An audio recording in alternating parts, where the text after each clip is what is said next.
Chers collègues, je vous propose de reprendre nos travaux. Pour votre information, il nous reste 134 amendements à examiner, au rythme moyen de 30 amendements discutés par heure. Cela veut dire que nous terminerions notre discussion vers 2 heures du matin. Pour terminer à minuit, il faudra examiner en moyenne environ 55 amendements par heure. Je pense que c'est un rythme que nous pouvons tenir tout en respectant, bien entendu, le débat dans cette commission. Sans plus attendre, nous reprenons l'article 1er, l'amendement pouvant être soumis à une discussion commune, l'amendement CD 165 présenté par monsieur le rapporteur. Et il y a un micro, alors attendez, on va essayer de... Non, ça marche. Merci Monsieur le Président. Donc cet amendement il vise à inclure les quadricycles lourds et les tricycles à moteur dans la trajectoire de verdissement des flottes. Très bien, je mets au voie cet amendement. Oui, pardon, excusez-moi, discussion commune. Le CD 13 présenté par Madame Givernet. Oui, merci Monsieur le Président. Effectivement, c'était pour rajouter les quadricycles lourds. C'était bien dommage qu'il ait été exclu. Je vais retirer mon amendement au profit de celui du rapporteur, simplement pour alerter les collègues. Les quadricycles lourds pourraient être autorisés sur les voies rapides.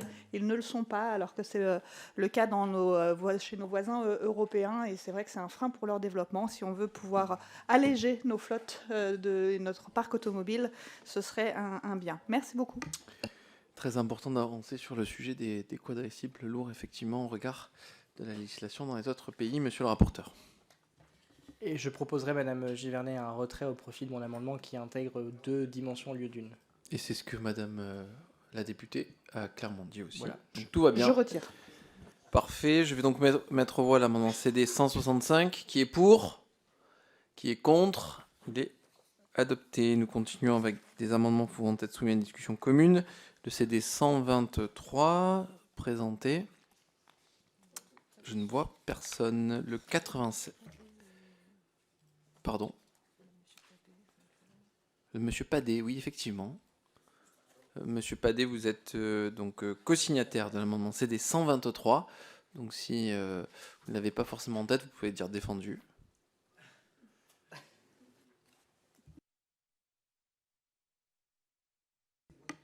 Oh, oui, c'est ça, le CD 123, je vous en prie. Donc vous pouvez dire défendu si vous ne l'avez pas forcément en tête. Très bien, parfait. Le CD 87, présenté par... Il n'est pas défendu. Monsieur le rapporteur. Défavorable.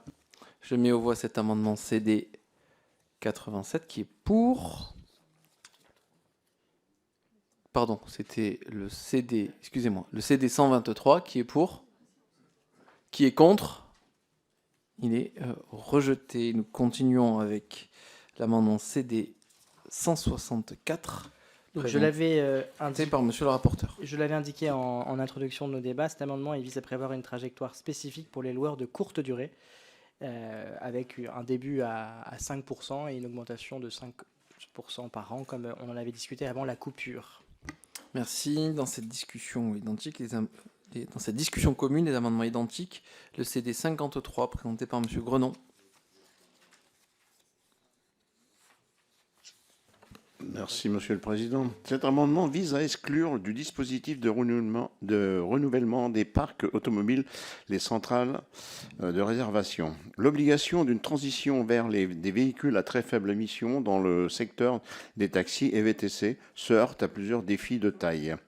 Ces véhicules ne sont pas adaptés aux besoins des taxis. Cela a révélé au cours des auditions par les professionnels du secteur. Les taxis qui doivent parfois parcourir jusqu'à 1000 km par jour ne souhaitent pas de véhicules avec une autonomie encore trop limitée. Leur temps de recharge, bien souvent trop long, peut entraîner une augmentation des coûts pour le client et qui refuse parfois le taxi électrique. L'augmentation des coûts par rapport à un véhicule thermique est également causée par la faible densité des bornes de recharge. En effet, le manque de bornes peut forcer le véhicule électrique à faire un détour pour se recharger, augmentant le temps de trajet et le coût de la course. Enfin, les différentes de réglementation et d'infrastructures selon les territoires compliquent la situation et pénalisent davantage les territoires ruraux. Les conséquences sociales et économiques pour les acteurs de la branche seraient trop néfastes pour laisser un tel dispositif en l'état. Je vous remercie. Merci. Le CD 86 n'est pas présenté. Monsieur le rapporteur, votre avis? Attendez, toc. Essayez là. Ouais.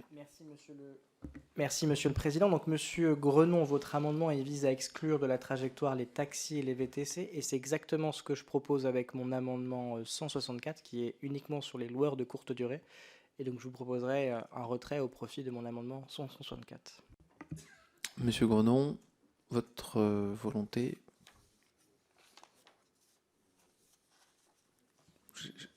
Je n'ai pas entendu, excusez-moi. Vous le maintenez, très bien.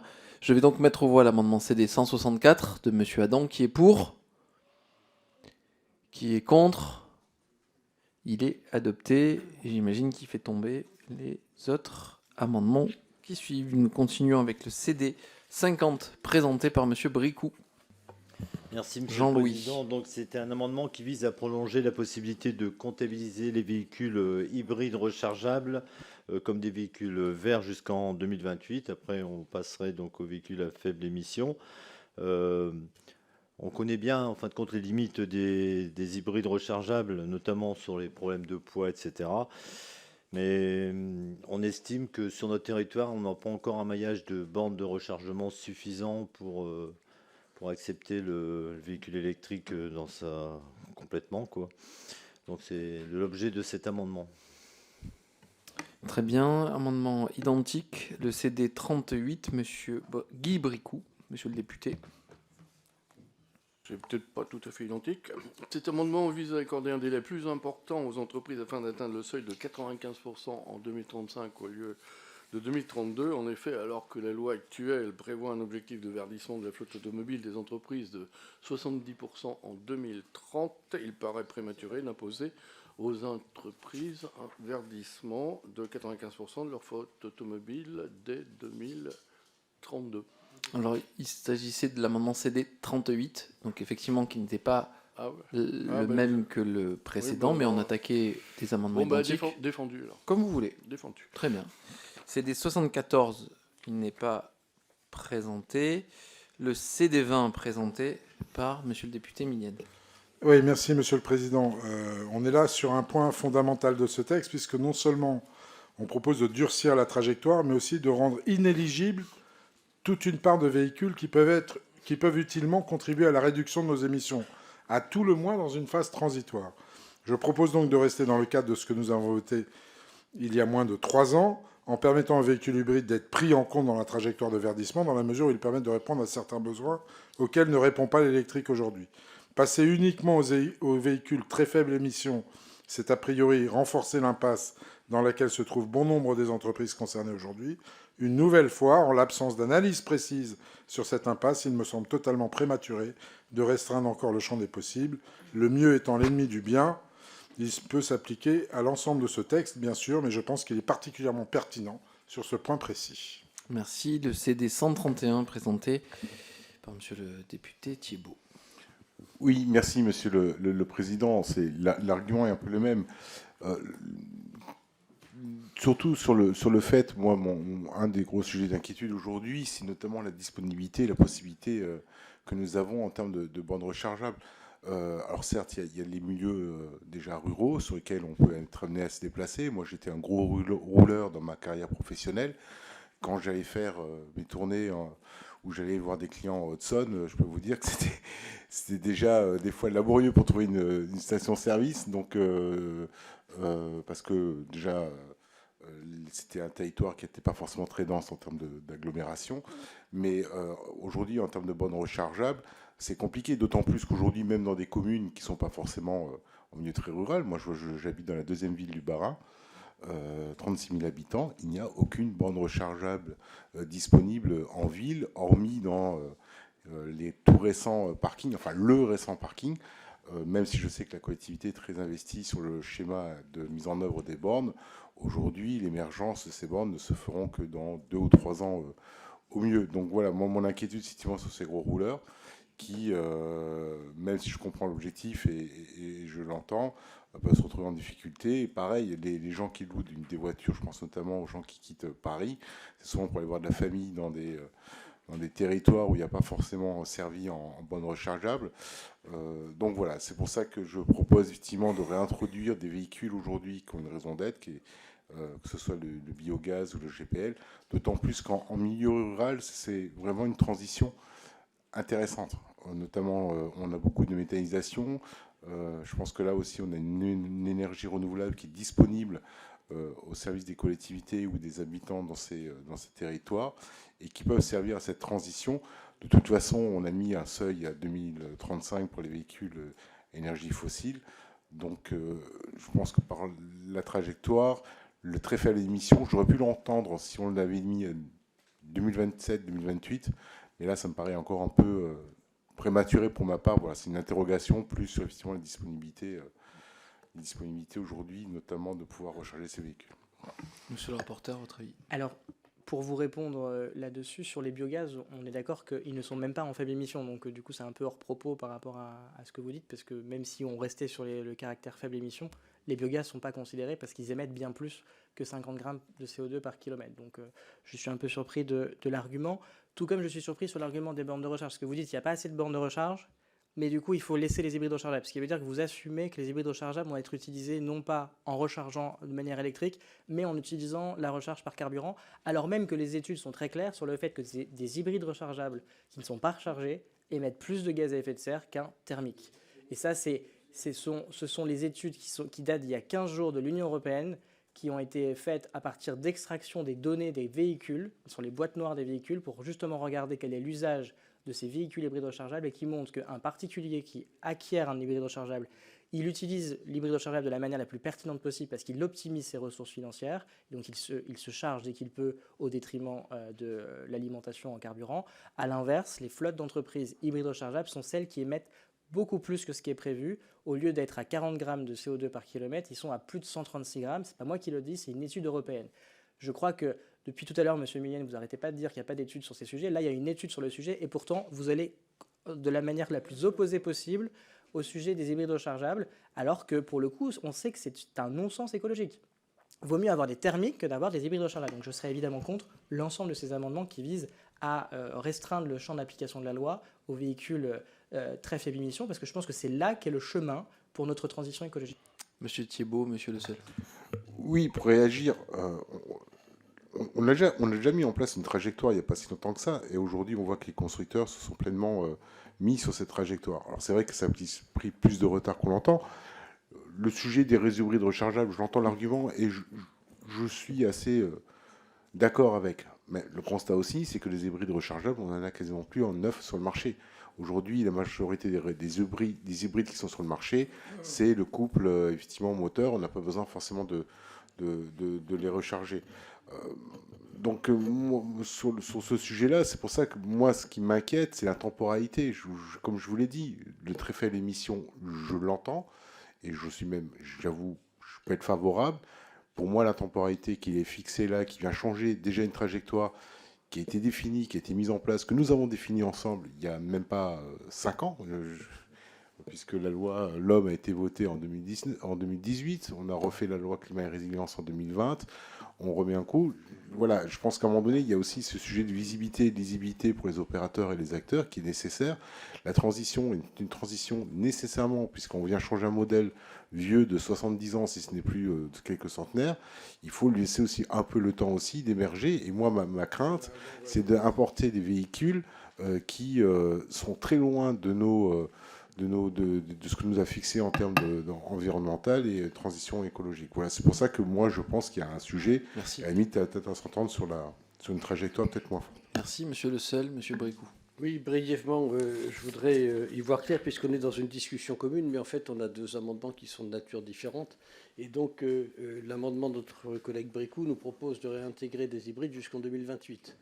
Alors que les amendements suivants, c'est jusqu'en 2032. Nous sommes bien d'accord ? J'ai bien compris, je vous remercie. Monsieur Bricou, Monsieur Millen. Monsieur Jean-Louis Bricou. Oui, n'empêche que si on veut forcer à l'utilisation du véhicule électrique dans la ruralité, c'est quand même un problème. On a besoin évidemment de bandes de recharge. On le sait pour les gens itinérants, il y a un problème de transparence déjà des prix dans le rechargement qui peut se faire. Il y a aussi des problèmes d'affichage, de préaffichage. Il y a un gros souci d'aménagement du territoire. On sait que c'est un service qui sera rendu à la population rurale et que quand on a affaire à des opérateurs privés, c'est quand même toujours compliqué. C'est toujours la ruralité qui trinque au final. On l'a vu avec la fibre optique, par exemple, chez nous. C'est les collectivités qui ont mis la main à la poche. Donc, parce que s'il y a l'investissement, il n'y a pas un retour sur investissement suffisant pour des opérateurs qui sont plutôt dans des logiques très mercantiles. Donc, pour la séance, je pense qu'on proposera ce qu'il y ait des schémas directeurs qui soient mis en place au niveau départemental pour s'assurer qu'on puisse aimer la voiture électrique parce qu'on aura une transparence des prix et qu'on aura aussi un aménagement suffisant sur le territoire.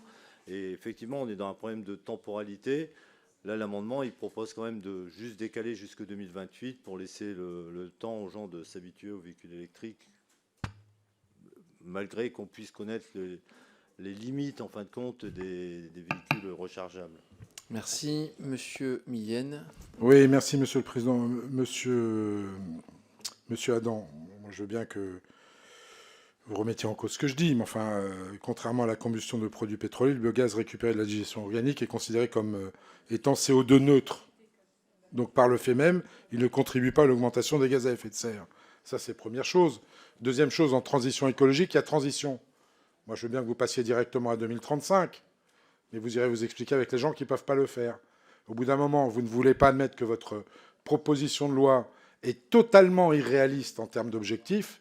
Eh bien, je vais vous dire une chose, c'est que si d'aventure elle est adoptée, les faits prouveront qu'elle est irréaliste. Moi, je veux bien qu'on fasse des sauts dans le temps comme ça pour réussir la transition. En plus, pour les moteurs thermiques, vous semblez partir du postulat qu'ils seront interdits en 2026 après la clause de revoyure. Moi, je vous dis que non. Parce que beaucoup d'énergie zéro émission passeront par le moteur thermique. Ce n'est pas la technologie qu'il faut qu'on condamne, c'est les énergies qu'on met dedans. Si demain vous avez d'autres énergies, que ce soit les e-fuels ou autre chose, qui peuvent marcher avec un moteur thermique, elles marcheront avec un moteur thermique. Donc moi, je ne comprends pas votre obstination à vouloir pousser ce texte, à moins de faire plaisir à vos nouveaux amis de la LFI et des écologistes, peut-être pour des raisons électorales dans votre circonscription, mais ça n'a pas de sens. Voilà.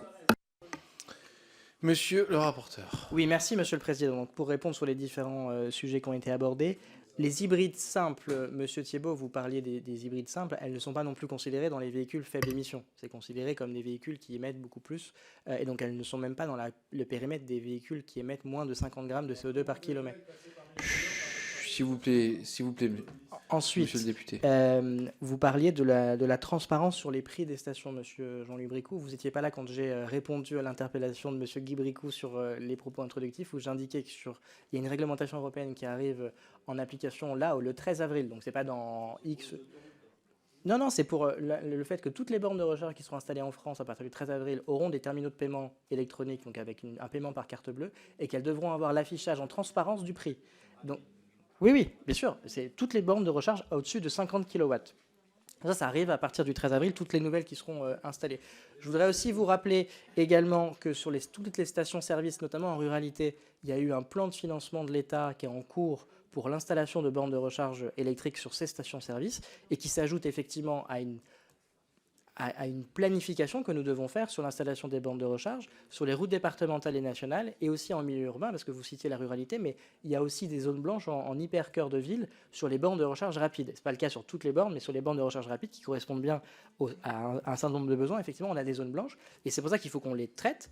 Et d'ailleurs, il y a une mission d'ailleurs en cours des services de l'État à ce sujet pour qu'on puisse intervenir. Il y a le fonds Advenir qui existe aussi de la part de l'ADEME et de l'AVER pour installer des bornes de recharge. Et il faut qu'on réfléchisse un peu mieux au maillage. Le fait est que, souvenez-vous, dans la LOM, nous avions confié aux régions, à travers les SRADET, le fait de pouvoir réfléchir au maillage territorial des bornes de recharge.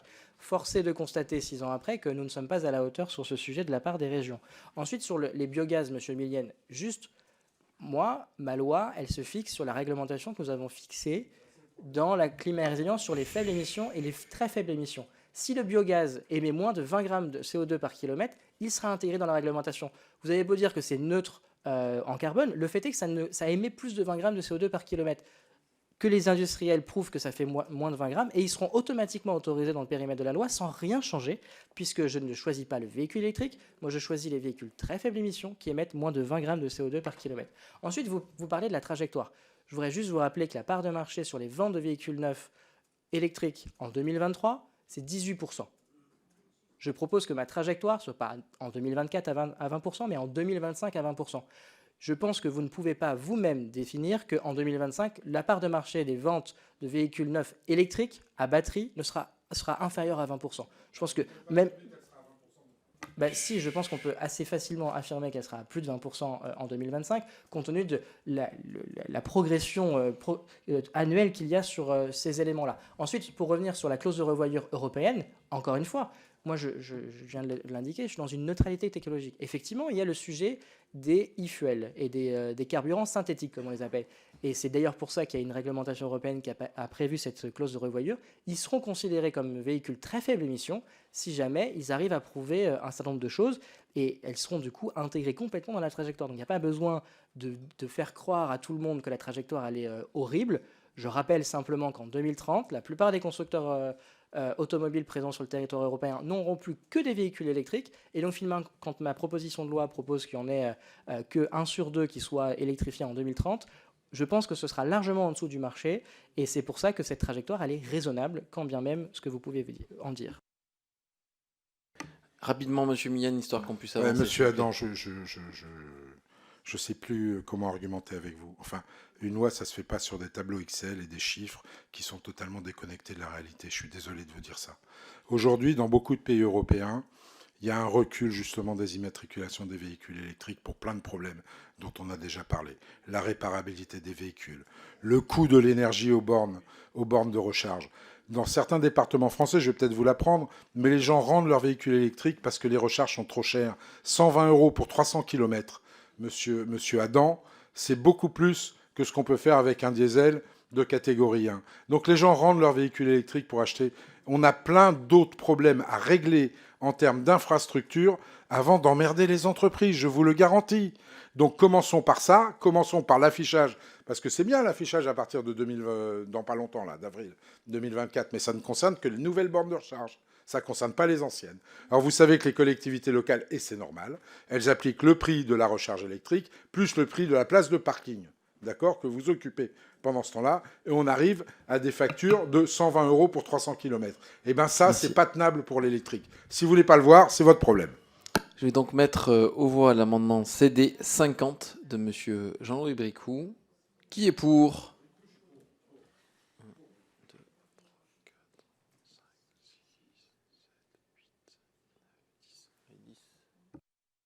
Qui est contre ?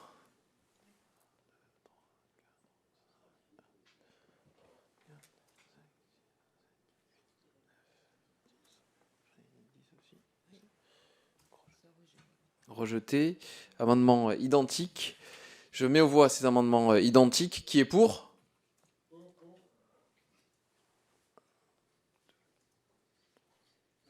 Oui. Qui est contre ? Ils sont rejetés. Nous continuons avec des amendements pouvant être soumis à une discussion commune. Le CD 129 présenté par Monsieur Thiebaud. Défendu.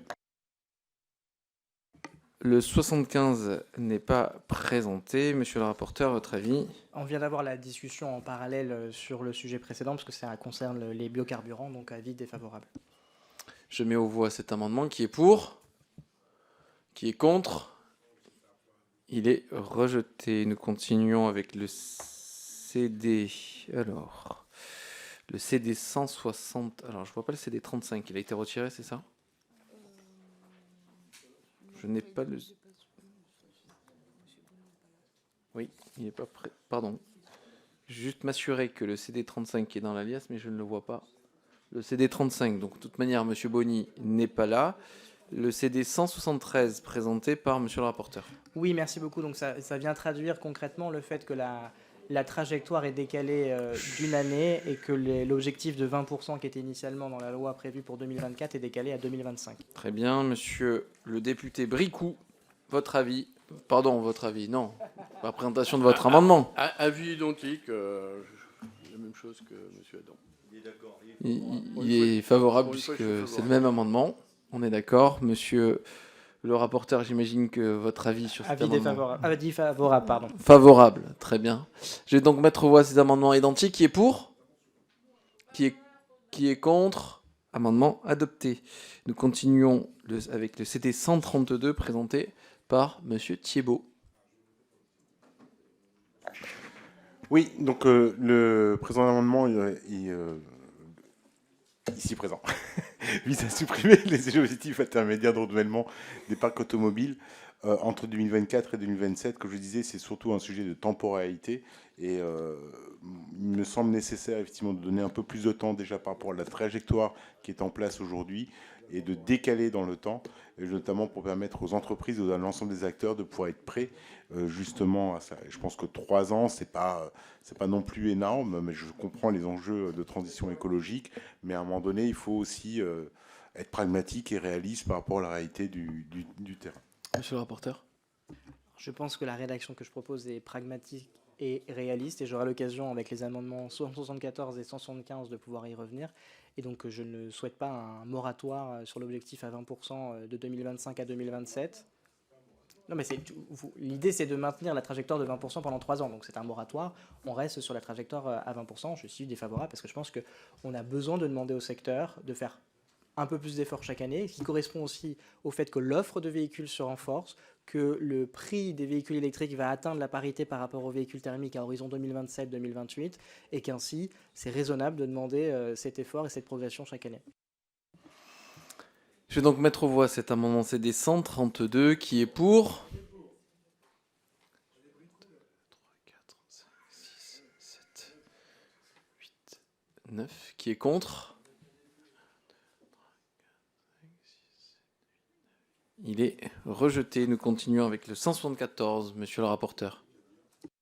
Comme indiqué, c'est un amendement qui permet de décaler la trajectoire et donc de décaler le 30% de 2025 à 2020, oui, c'est ça, de 2025 à 2026. Merci. Je mets au voix cet amendement qui est pour. 4, 6, 8. Qui est contre ?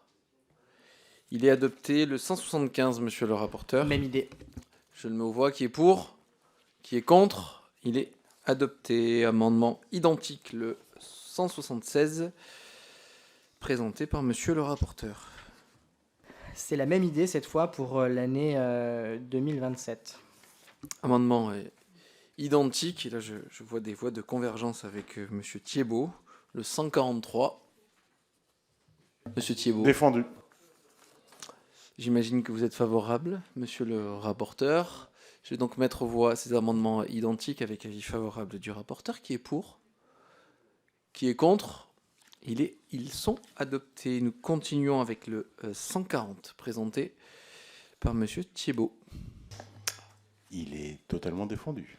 Monsieur le rapporteur. Toujours pour les mêmes raisons. Défavorable. Je le mets aux voix. Qui est pour ? Qui est contre ? Il est rejeté. Nous continuons avec le 177, monsieur le rapporteur. Donc l'idée, c'est là, cette fois pour l'année 2028, de décaler la trajectoire de 10%. Je le mets aux... Oui, monsieur Millienne. Oui, Monsieur le Président, sur tous ces amendements déposés par le rapporteur de 174 à 180, là encore, au dernier moment, on retourne finalement à une trajectoire identique à celle de Climat et Résilience, avec quelques étapes supplémentaires et une dernière marge jusqu'en 2032. Mais là où le bas blesse, c'est que vous avez refusé de revenir sur le passage aux très faibles émissions. Donc vous durcissez quand même forcément la trajectoire dans le contenu des flottes. Je le dis et je le redis, dans la mesure où on ne sait rien des raisons précises pour lesquelles les objectifs actuels ne sont pas atteints, cela me semble totalement prématuré. Et pour finir, Monsieur le Président, vu qu'on n'arrive pas à obtenir effectivement de la part du rapporteur des raisons pragmatiques à ce qu'il amende un petit peu le texte, et devant son obstination et son alliance avec la minorité, le groupe MODEM quitte la séance.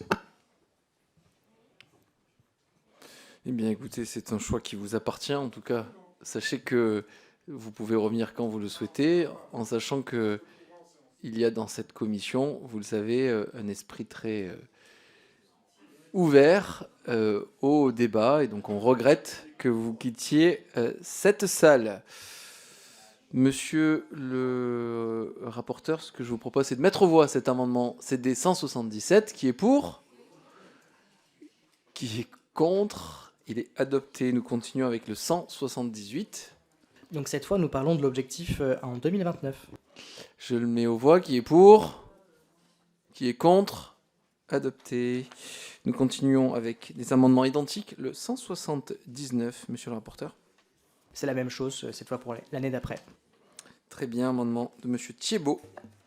Tout pareil, monsieur le président. 142, très bien. J'imagine que votre avis est favorable à l'amendement 142. Je mets aux voix ces amendements identiques. Qui est pour, qui est contre, adopté. Nous continuons avec le 139, monsieur Thiebaud.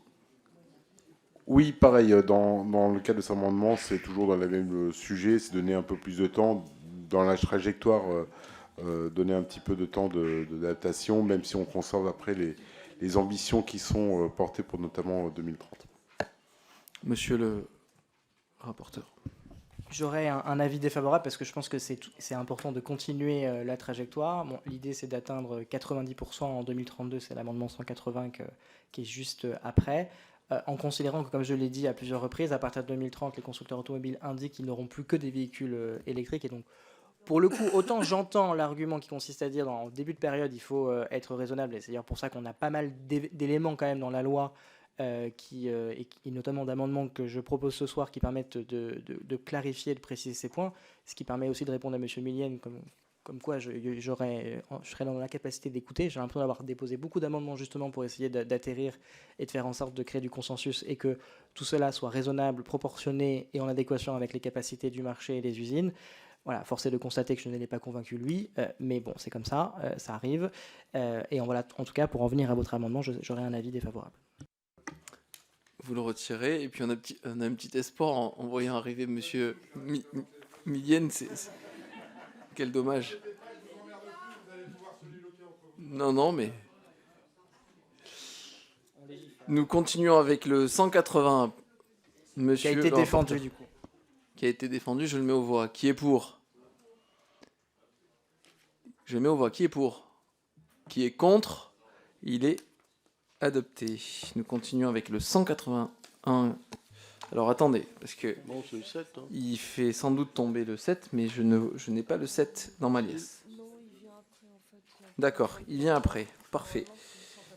Donc, on fait d'abord, je vais suivre l'alias, le 7 présenté par M. Bricou. Oui, alors, cet amendement vise à accorder un délai plus important aux entreprises afin d'atteindre le seuil de 95% en 2035 et non en 2032. En effet, alors que la loi actuelle prévoit un objectif de verdissement de la flotte automobile des entreprises de 70% en 2030, il apparaît prématuré d'imposer aux entreprises un verdissement de 95% de leur flotte automobile dès 2032. 3 ans de plus. Monsieur le rapporteur.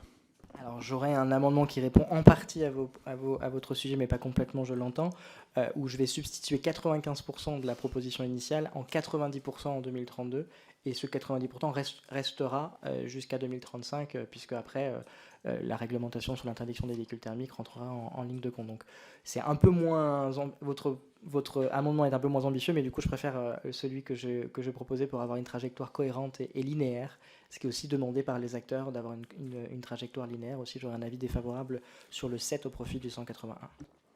Je vais donc mettre aux voix l'amendement CD7 qui est pour. Qui est contre. Il est rejeté. Nous continuons avec le 181, monsieur le rapporteur. Défendu. Je le mets aux voix. Qui est pour. Qui est contre. Il est adopté. Le 76 présenté par monsieur Tête. Il n'est pas présenté. Amendement pouvant être soumis à une discussion commune. L'amendement identique, le CD 188, il n'est pas présenté. Le CD 124, monsieur Millienne, malheureusement, il ne le présente pas. Le CD 19, présenté par le député Bricou. Défendu.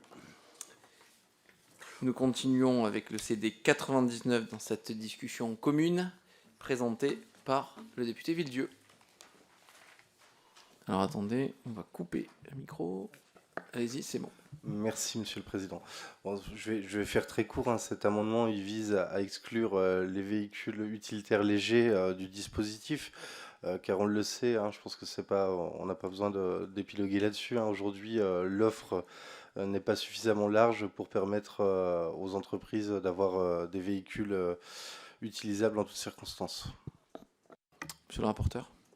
Je partage l'intention que vous avez avec votre amendement. C'est d'ailleurs la raison pour laquelle j'ai, dans la rédaction de la proposition de loi, fait en sorte qu'il y ait un décret sur les véhicules utilitaires légers pour que le gouvernement puisse indiquer la liste des véhicules qui sont considérés pour pouvoir calculer le taux de verdissement, en considérant que ça doit être uniquement les véhicules qui correspondent aux besoins des entreprises et au prix, à des prix raisonnables, avec une autonomie raisonnable et avec une capacité de charge raisonnable. Et donc du coup, je pense que ce décret permet de répondre en grande partie à vos problématiques. Et la logique du décret, c'est que ça permet aussi d'évoluer dans le temps et ainsi à rajouter au fur et à mesure du temps plus de véhicules quand l'offre de véhicules utilitaires légers en électrique et en véhicules très faible émission se renforcera dans le temps. Donc j'aurai un avis défavorable de ce fait.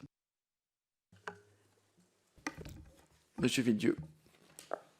Moi je veux bien, hein, mais quand nous on propose de travailler par décret, c'est compliqué à mettre en application parce qu'il y a vraiment autre chose à faire. Mais quand c'est dans votre sens, ça va toujours bien. Moi, l'inquiétude que j'ai de par le décret, c'est qu'on n'a aucune lisibilité. Le fait de l'inscrire dans la loi permet réellement aujourd'hui d'exclure une partie, en tout cas cette flotte de véhicules, qui permettra quand même de soulager les entreprises. Alors, il ne vous aura pas échappé... Monsieur le rapporteur, vous avez la parole. Pardon, merci. Il ne vous aura pas échappé que le gouvernement n'est pas présent au banc, et donc c'est un député qui propose un décret, et on verra bien ce que le gouvernement décide là-dessus, mais moi je pense que c'est la manière la plus raisonnable pour tenir compte de la trajectoire et du fait qu'il faut avoir quelque chose de proportionné pour les véhicules utilitaires légers, parce que là où sur les véhicules particuliers, on a une offre qui se développe et qui se renforce d'année en année. Sur les véhicules utilitaires légers, c'est clair qu'il y a différentes typologies d'usage du VUL sur lesquelles aujourd'hui l'électrique ne correspond pas aux besoins. On citait, Madame Cousin, vous citiez l'exemple du BTP. Typiquement, c'est un usage où effectivement aujourd'hui c'est compliqué d'avoir un véhicule utilitaire léger électrique pour des usages du BTP parce qu'il peut y avoir beaucoup de kilomètres, beaucoup de charges, et donc c'est pour ça qu'il faut intégrer dans un décret des catégories de véhicules qui sont non concernés par la loi. C'est la raison pour laquelle je pense que c'est plus pertinent pour qu'on ait la loi la plus adaptée et qu'elle ne soit pas disproportionnée. Et en même temps, je pense que ce serait à l'inverse disproportionné si on devait exclure simplement les VUL du périmètre, parce qu'il ne vous aura pas échappé que pour le coup, sur les véhicules utilitaires légers, la production française et non seulement répond très bien au marché français, et en plus c'est un produit qu'on exporte énormément. Moi j'ai visité il y a quelques jours l'usine de Sandouville en présence de Luca De Meo et du ministre de l'économie, et il indiquait qu'ils exportaient la moitié des véhicules utilitaires légers produits dans cette usine ailleurs en Europe. Et donc je pense que c'est important de garder cette assise française, et ça c'est quelque chose qui j'imagine devrait plutôt vous parler, de faire en sorte qu'on ait des salariés français qui travaillent dans des usines françaises pour fabriquer des produits français qui sont exportés. Oui. Du coup, je vais retirer l'amendement et je vais le réécrire pour la séance. Très bien, donc dans cette discussion commune, il ne reste plus que le CD 19 de Monsieur Bricou, si je ne m'abuse, et donc je vais mettre aux voix qui est pour, 2, 4, qui est contre. Il est rejeté. Nous continuons avec le CD 150, présenté par Monsieur le rapporteur. Rédactionnel. Je le mets aux voix qui est pour. Qui est contre, il est adopté. Amendement identique, le CD 22, présenté par le député Bricou. Guy. Oui, après l'alinéa 13, après le mot léger, insérer les mots et de véhicules de service à 2 places. Bon, il y a beaucoup de véhicules de société qui n'ont que 2 places. Ces véhicules qui relèvent de la catégorie des véhicules légers sont utilisés quotidiennement par les collaborateurs et de nombreuses entreprises pour se rendre chez leurs clients. Alors, dans ces conditions, il importe d'englober ces véhicules parmi ceux qui doivent faire l'objet d'une trajectoire spécifique de verdissement. Monsieur le rapporteur. Je ne pense pas que ce soit très important et intéressant de le faire, parce que pour le coup, vous le dites bien, ce sont des véhicules particuliers qui sont adaptés en supprimant les places arrière pour augmenter la place dédiée au coffre. Et ce qui veut dire que si ça correspond bien en termes d'autonomie aujourd'hui et en termes de véhicules particuliers, il n'y a pas de différence avec cela. Donc ça ne me paraît pas nécessaire de les inclure dans le décret pour les véhicules utilitaires légers qui présentent d'autres dimensions et d'autres problématiques. Aussi, j'aurais un avis défavorable. Et le CD 82 n'est pas présenté puisqu'il était identique. Je vais donc mettre aux voix le CD 22 qui est pour, qui est contre. Il est rejeté. Amendement pouvant être soumis à une discussion commune, le CD 31 présenté par Madame Bellouco. Merci, Monsieur le Président.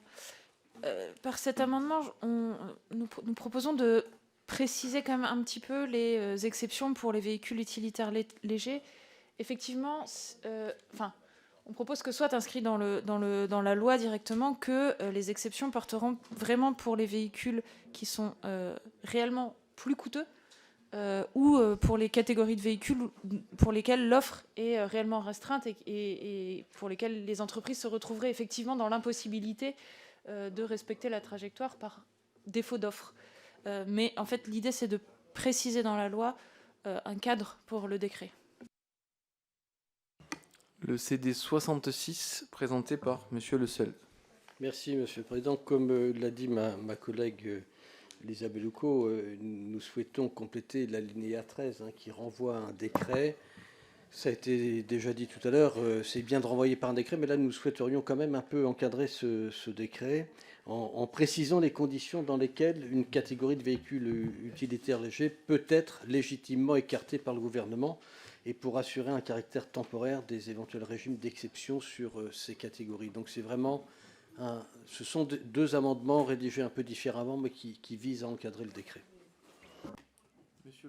Monsieur le rapporteur. Merci, Monsieur le Président. Alors, avec vos deux amendements, vous précisez des choses que moi-même je précise dans mon exposé des motifs de la loi, donc je ne suis pas défavorable. Après, la problématique, c'est que vous avez tous les deux des amendements qui sont autonomes. Je n'ai pas eu le temps, pour tout vous dire, de voir pour avoir une rédaction qui intègre tout cela, mais je suis prêt à y travailler pour la séance. Alors, ce que je vous propose, c'est éventuellement que vous retiriez vos amendements et qu'on travaille à une rédaction commune qui fasse consensus en vue de la séance et qui permet de fusionner un peu nos intentions qui sont similaires et qui reprend d'ailleurs un peu ce que les uns et les autres ont pu aborder dans les discussions juste avant pour qu'on puisse aboutir à une rédaction commune.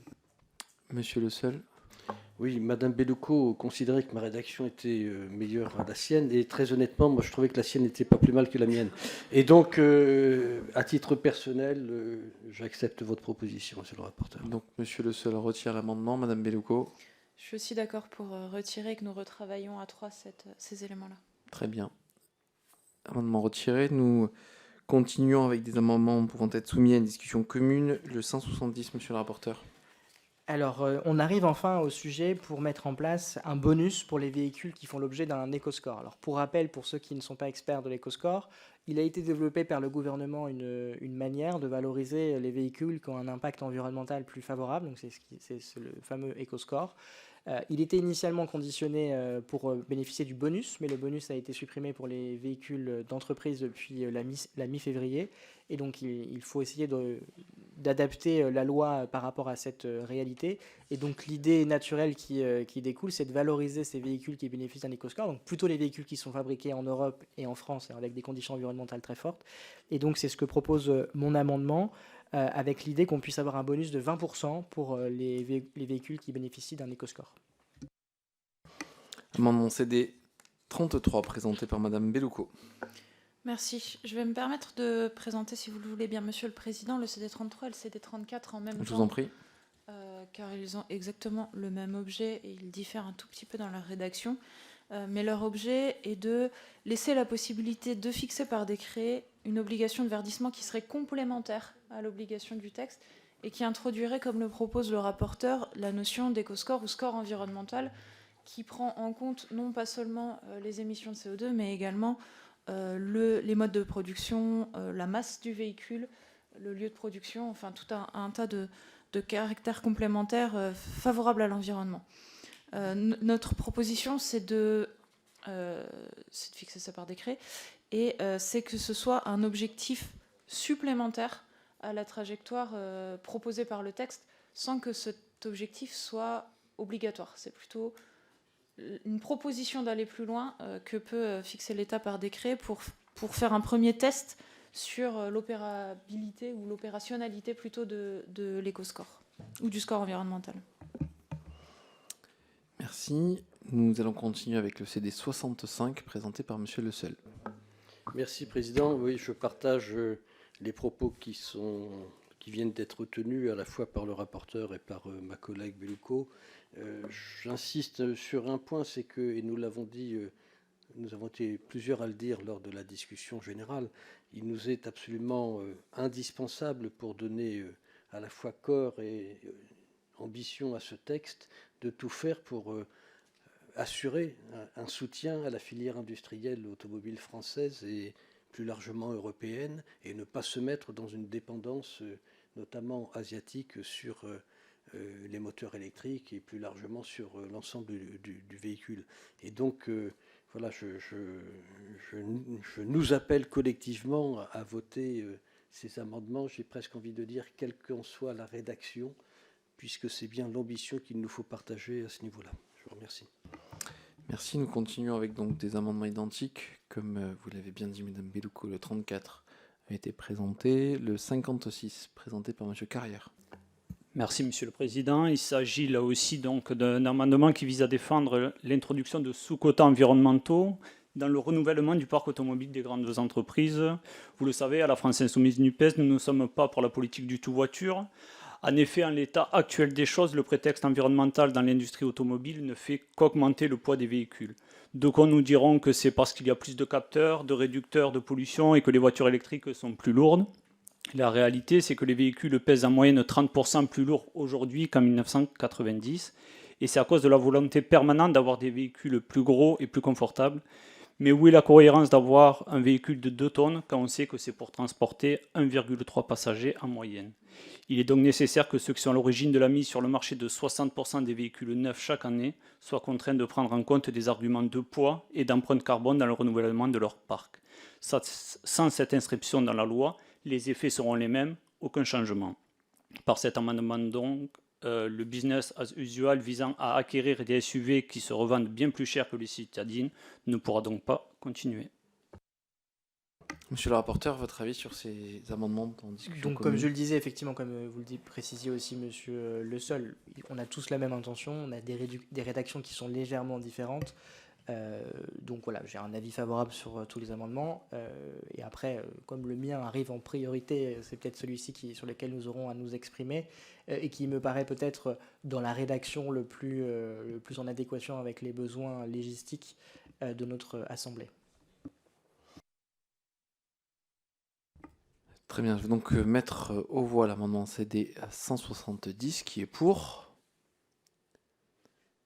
1, 2, 3, 4, 5, qui est contre.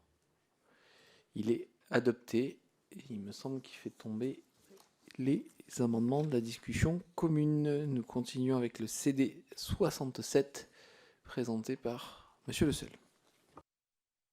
Merci, c'est toujours dans la même veine, si je puis dire. La transition des mobilités ne peut pas se limiter au simple remplacement des véhicules thermiques par des véhicules électriques sans prendre en compte leur modalité de production, leur lieu de production, leur transport, etc. Et donc nous proposons d'insérer après l'alinéa 13 un alinéa suivant que je me permets de vous lire, qu'il est assez explicite. Dans le cadre de l'acquisition des véhicules réalisés pour le renouvellement annuel de leur parc, les entreprises mentionnées au premier alinéa du présent article tiennent compte de l'impact carbone du véhicule au regard du lieu de fabrication, de ses principales composantes, de son assemblage et du mode de transport par lequel il a pu être acheminé. Merci, monsieur le rapporteur. Oui, puisque nous venons d'adopter les amendements précédents, je pense que ça fait un peu doublon votre logique, parce que dans les faits, puisqu'il y a ce bonus qui sera donné aux véhicules avec un éco-score, ça va inciter toutes les entreprises à choisir des véhicules plus vertueux. Et donc je pense qu'on n'a pas forcément besoin de cet ajout complémentaire, cet alinéa que vous voulez créer. Donc j'aurais plutôt une demande de retrait, sinon défavorable. Monsieur Le Seul, vous maintenez? Écoutez, je veux bien le retirer, mais je me permettrai, le cas échéant, de compléter l'amendement qui vient d'être adopté du rapporteur. Très bien. Il est donc retiré. Très bien. Amendement identique, le 47, présenté par Madame Brulbois. Il n'est pas présenté. Le 89, Monsieur Tête, il n'est pas présenté l'amendement. Le 127, Monsieur Millienne n'est pas revenu. Donc nous continuons. Le 68, présenté par Monsieur Le Seul. Pardon. Merci, Président. Cet amendement vise à intégrer des véhicules de catégorie L dans les objectifs de verdissement des flottes. Il vise ainsi à élargir la proposition aux quadricycles lourds et à réintégrer les 2 roues, comme on l'a déjà évoqué à quelques reprises. Monsieur le rapporteur. Nous ne l'avons pas que évoqué, Monsieur Le Seul, nous l'avons voté. Et donc l'amendement 165 répond déjà favorablement à votre demande. Et donc nous n'avons pas besoin de voter un amendement supplémentaire pour dire la même chose. Aussi, je vous demanderai un retrait. Dans ce cas-là, il n'y a pas de retrait, il tombe. Non, il ne tombe pas. Mais Non, parce que non. vous l'ajoutez après l'alinéa 3. Exactement, c'est pas au même endroit que vous le rajoutez. Ok, je le retire. En revanche, je comprends que nous devons mener un travail pour que les quadricycles lourds puissent rouler conformément à ce qu'a dit la députée Olga Givernet, pour que ces quadricycles puissent rouler sur nos territoires, sur nos routes. Nous continuons avec des amendements pouvant être soumis à une discussion commune. Le CD30, présenté par Madame Bellouco. Je me renseignais sur les quadricycles lourds, pardon, je n'ai pas suivi le début de la discussion. L'amendement CD30 a pour objet d'introduire une logique de réduction de la masse des véhicules, parce qu'on sait qu'on atteindra nos objectifs si, parallèlement à l'électrification des flottes, on parvient à encadrer la masse des véhicules, sans quoi on va juste aller vers des véhicules plus lourds, on l'a déjà dit, et les émissions économisées par l'électrification de la motorisation seront quelque part consommées ou générées via d'autres mécanismes, et notamment en termes de qualité de l'air. On sait que faire rouler des véhicules de plus en plus lourds sur nos routes ne va pas forcément dans le bon sens. Donc là, c'est une proposition au même titre que l'on planifie l'augmentation de l'électrification des véhicules dans le renouvellement des flottes, on planifierait la réduction de la masse des véhicules. Merci. Dans cette discussion commune, le CD 14, présenté par Madame la députée Givernet. Merci, Monsieur le Président. Effectivement, dans l'objectif d'encadrer cette inflation du poids, c'est de soumettre les entreprises à renouveler leur flotte avec des objectifs de seuil de poids à tenir. Simplement pour donner quelques éléments, RTE estime que des voitures plus petites permettront de diminuer 27% de nos besoins en métaux, notamment pour fabriquer des batteries. Il faut aussi prendre en compte sur l'offre d'occasion et savoir qu'en fait les berlines de segment C et D sont plutôt privilégiées sur les flottes professionnelles, alors qu'en occasion les particuliers iraient plutôt sur des segments A et B. Donc on a un vrai besoin de faire une adéquation entre les achats neufs et l'offre de seconde main. Et ensuite simplement je rappelle les seuils qui sont proposés. 1,6 tonne pour des véhicules thermiques, c'est déjà un seuil que l'on connaît sur le malus poids. 1,8 tonne pour les véhicules hybrides proposés, et il sera intégré 1,9 tonne pour des voitures électriques, puisqu'il faut aussi pouvoir contenir cette inflation du poids. Je tiens à préciser aussi que l'obligation d'allègement ne seront pas appliquées sur les loueurs de courte durée, les exploitants de taxis, les VTC, ainsi que les centrales de réservation. Je vous remercie. Monsieur le rapporteur, votre avis? Oui, merci beaucoup, Monsieur le Président. Alors, je pense qu'effectivement, il faut qu'on réfléchisse sur le poids des véhicules et faire en sorte qu'on puisse les alléger à terme, en intégrant le fait que les industriels ont aussi besoin de temps pour pouvoir mettre en œuvre des plateformes qui permettent d'alléger le poids global du véhicule. À ce sujet, Madame Bellouco, vous fixez un seuil à 1250 kg dans votre amendement, qui me paraît véritablement très bas pour des véhicules électriques à batterie. Et je ne suis même pas sûr qu'à aujourd'hui, nous soyons en capacité de trouver des véhicules qui soient en dessous de ce poids. Et donc ça me paraît un peu trop fort à ce stade. Et donc voilà, je pense que c'est important qu'on puisse continuer de creuser le sujet, mais en partant des seuils qui existent aujourd'hui. et qui sont fixés notamment effectivement sur le malus au poids. Mais voilà, j'aurais un avis défavorable à ce stade parce que comme vous avez pu le constater ce soir à travers les débats, c'est déjà compliqué d'avancer sur cette thématique du verdissement des flottes d'entreprise. Donc si on rajoute des contraintes aux contraintes, j'ai peur qu'à la fin, on perde la capacité d'avoir une majorité pour voter ce texte.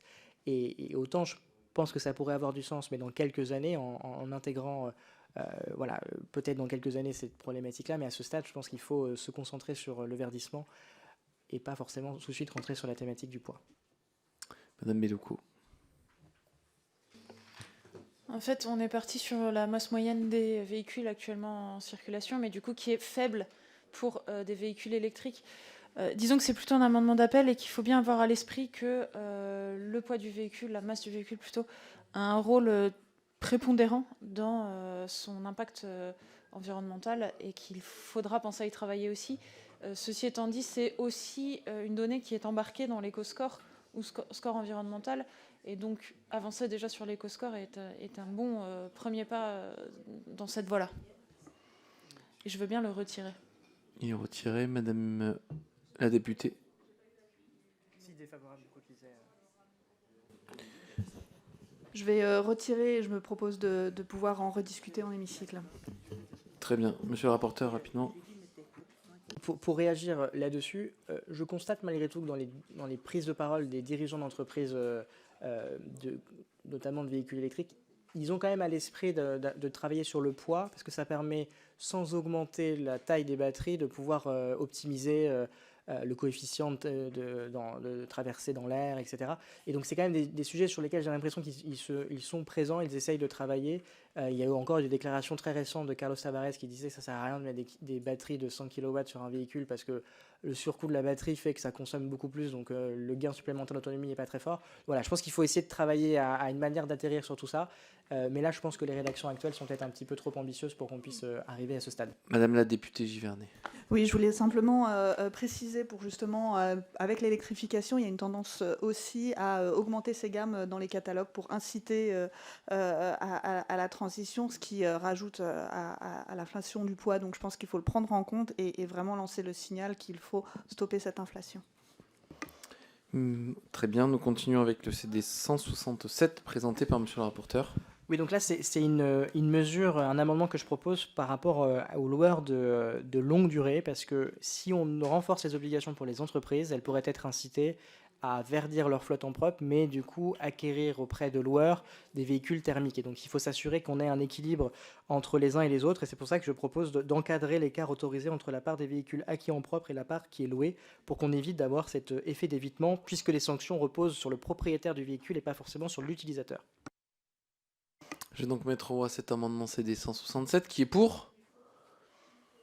Qui est contre? Il est adopté. Nous continuons avec le CD 112 qui n'est pas présenté. Amendements pouvant être soumis à une discussion commune. Amendement identique, le CD 105 présenté par monsieur Villedieu. Merci Monsieur le Président. Alors, cet amendement vise simplement à octroyer un délai supplémentaire pour l'application de ces dispositions en passant de 2025 à 2027, ce qui permettrait aux entreprises en fait de se retourner. Le 138, Monsieur Thiebaud. Défavorable. Juste si vous permettez, on continue dans la discussion commune. Le 100 présenté par monsieur Villedieu. Défendu. Monsieur le rapporteur, votre avis? Défavorable. Je vais donc mettre aux voix les amendements identiques de la discussion commune avec avis défavorable du rapporteur. Qui est pour? Qui est contre? Rejeté. Le CD 100. Qui est pour? Qui est contre? Il est rejeté. Nous continuons avec le CD 151. Rédactionnel. Je le mets aux voix. Qui est pour? Qui est pour? Qui est contre? Il est adopté. Vous êtes sûr qu'il fait tomber le 94? Non, puisque c'était un amendement que je souhaitais présenter, mais il le fait tomber, donc c'est ainsi. Nous continuons avec le CD 20, présenté par le Oui. député Guy Bricout. Alors cet amendement propose que le gouvernement remette au Parlement dans un délai de 2 ans à compter de la promulgation de la présente loi un rapport sur les obligations de verdissement des flottes d'entreprises et leur mise en œuvre.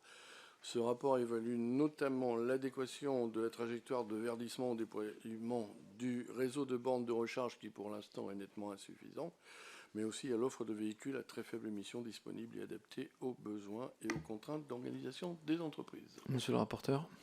Alors, je pense que nous n'avons pas besoin de demande d'un rapport au gouvernement sur ce sujet. Nous sommes la Commission du développement durable et de l'aménagement du territoire. Nous avons la capacité de pouvoir contrôler l'action de l'exécutif et de l'application des lois qui sont faites. Il y a d'ailleurs des caractères un peu automatiques sur le vote des lois 6 mois après le vote et 3 ans après. Et donc, on n'a pas besoin de le faire. Et en plus, si je devais rajouter un argument, c'est que si vous votez l'article 2 de cette proposition de loi, nous pourrons facilement pouvoir contrôler le taux de verdissement des entreprises et ainsi s'assurer qu'elles respectent notre réglementation. Je mets donc aux voix cet amendement qui est pour, qui est contre, il est rejeté. Je mets aux voix l'article 1 qui est pour l'article 1, qui est contre l'article 1. L'article 1 est adopté. Amendement créant un article additionnel après l'article 1. Amendements pouvant être soumis à une discussion commune présenté par monsieur le député Jean-Louis Bricout, l'amendement CD 51. Je vais présenter les deux si vous voulez. Avec plaisir. C'est un amendement de repli. Oui, c'est pour essayer d'embarquer en fin de compte les collectivités dans cette transition vers les véhicules électriques, enfin, le renouvellement de leur parc. Vous savez que les collectivités bénéficient du fonds de compensation de la TVA, notamment sur les investissements, pour justement réinvestir et puis avoir des politiques publiques efficaces. Le principe aussi de location des véhicules électriques, je le trouve plutôt vertueux parce qu'il incite à la sobriété et puis au principe de réparabilité. Donc ce qu'on voudrait, c'est en fin de compte que les collectivités puissent louer ces véhicules électriques et bénéficier, les rendre éligibles, cette location, au fonds de compensation de la TVA pour les inciter à investir dans leur parc. Et le deuxième amendement, donc c'est un amendement de repli qui propose un rapport pour rendre éligible la location de véhicules électriques au FCTVA. Monsieur le rapporteur. Merci, Monsieur le Président. Alors, je comprends complètement l'intention que vous avez avec votre amendement et je peux y souscrire, mais on est plutôt ici dans un débat budgétaire et donc redéposez-le au moment des débats sur le budget 2025 et je serai votre premier co-signataire s'il le faut, parce que je trouve que c'est un beau sujet, mais ça n'a pas vocation à être dans une loi qui ne traite pas de sujet budgétaire. Je vais donc mettre aux voix l'amendement CD 51 qui est pour, qui est contre, il est rejeté. Le CD 55 qui est pour, qui est pour, qui est contre, il est rejeté. Nous continuons avec le CD 107 présenté par Madame Cousin. Merci, Monsieur le Président. Cet amendement a pour objet de faire une demande de rapport afin d'évaluer la faisabilité des objectifs du développement de l'électromobilité pour le système électrique en termes d'approvisionnement en électricité sur le territoire national, d'après les objectifs fixés par ce texte. En effet, cette proposition de loi vise à accélérer et à contrôler le verdissement des flottes automobiles. L'approvisionnement en électricité augmentera de façon substantielle et il est nécessaire de s'assurer que cela ne créera pas de dysfonctionnement sur le réseau électrique, d'autant plus que j'ai cru comprendre qu'il fallait des décrets. Donc je voulais justement apporter un éclairage pour le gouvernement qui aura de matière pour réfléchir dessus. Monsieur le rapporteur. Alors, on n'a pas besoin de rapport sur le sujet parce qu'il en existe déjà. RTE a déjà fait une étude pour savoir quel sera l'impact sur le réseau électrique à 2030-2035 si nous devions avoir 15 millions de véhicules électriques sur le marché, comme ce que nous souhaitons avec la trajectoire du secrétariat général à la planification écologique. Et donc, ce rapport montre bien qu'on aurait une augmentation de la consommation maximale de 6% de l'électricité. Ceci étant dit, elle pourrait être lissée fortement avec deux éléments. Un, le fait qu'on peut faire du pilotage de la recharge, c'est-à-dire de demander à son véhicule de ne pas charger pendant les heures de pointe. Et deuxièmement, avec des solutions technologiques qui permettent de faire du stockage temporaire. Et ainsi, vous avez peut-être vu que un constructeur automobile français a annoncé que son futur véhicule permettra justement de rémunérer les propriétaires du véhicule électrique quand ils mettent à disposition du réseau leur électricité stockée dans leur batterie. Donc, au contraire d'être une charge pour le réseau électrique, la voiture électrique peut être aussi une solution pour lisser les pics de charge. Et donc, on n'a pas besoin de rapport, en tout cas sur le sujet, on a toutes les informations. Et c'est la raison pour laquelle le gouvernement et l'exécutif et la majorité soutiennent le développement de l'électromobilité. Je vais donc mettre aux voix cet amendement CD 107. Qui est pour? Qui est contre? Il est rejeté. Nous continuons avec l'article 2. Amendement de suppression de l'article présenté par monsieur le député Villedieu, le CD 101. Le CD 109 présenté par madame la députée Cousin. Merci, Monsieur le Président. Cet article a pour but de demander aux entreprises de transmettre des informations relatives au verdissement de leur flotte. Et si elles ne le font pas, elles sont menacées d'une amende. Stop! Laissez respirer nos entreprises, déjà fragilisées, comme je l'ai déjà indiqué plusieurs fois, par de nombreuses crises. Faites-leur confiance et arrêtez d'agir par la menace. Nous continuons avec le CD 134 qui n'est pas présenté. Monsieur le rapporteur, votre avis? Oui, merci Monsieur le Président. Alors, Madame Cousin, nous avons fait confiance aux entreprises et force est de constater qu'à date, trop nombreuses sont les entreprises qui ne respectent pas la réglementation actuelle. C'est la raison pour laquelle il est important qu'on renforce la transparence de l'information, d'où le fait de faire communiquer par les entreprises leur taux de verdissement, de le mettre dans la communication extra-financière pour que nous, parlementaires, également les actionnaires, également les partenaires sociaux et également n'importe quel acteur extérieur puissent demander des comptes aux dirigeants d'entreprise s'ils ne respectent pas la réglementation. Et je pense que l'amende, d'ailleurs, telle qu'elle est rédigée dans l'article 2, qui est une amende de 10 000 €, si vous êtes une très grande entreprise comme celle que nous avons pu citer ce soir, c'est pas grand-chose d'ailleurs, et j'aurai des amendements à ce sujet. Mais en tout cas, je pense que avoir la transparence, Madame Cousin, ce n'est pas une information qui est horrible. C'est juste normal. On est dans un pays, la France, où on doit respecter la réglementation et nous devons pouvoir, nous, parlementaires, vérifier si cette réglementation elle est respectée. Donc défavorable sur les amendements de suppression, évidemment. Très bien, je vais donc mettre aux voix ces amendements identiques. Qui est pour? Qui est contre? Ils sont rejetés. Nous continuons avec le 84 qui n'est pas présenté. Nous continuons avec le 152. Rédactionnel. Monsieur le rapporteur, je le mets aux voix. Qui est pour? Qui est contre? Il est adopté. Le CD2, il n'est pas présenté. Le 153. Rédactionnel. Je le mets aux voix. Qui est pour? Qui est contre? Il est adopté. Amendement identique. Le 39, présenté par monsieur le député Guy Bricout. La nouvelle trajectoire très ambitieuse doit être comparée avec celle de la LOM, dont le seuil le plus élevé était de 70% en 2030. Alors, le présent amendement conserve ce calendrier de verdissement et les différents seuils, mais l'applique aux véhicules à faible émission, comme le prévoyait la LOM. Entre cette formulation et celle des véhicules à très faible émission retenus dans la présente proposition de loi, une catégorie de véhicules est exclue, les véhicules à motorisation hybride, ça a déjà été dit. Or, ces véhicules constituent des leviers importants de verdissement des flottes automobiles qu'il n'est pas souhaitable d'écarter. Amendement identique, le CD 121 n'est pas présenté. Monsieur le rapporteur, votre avis?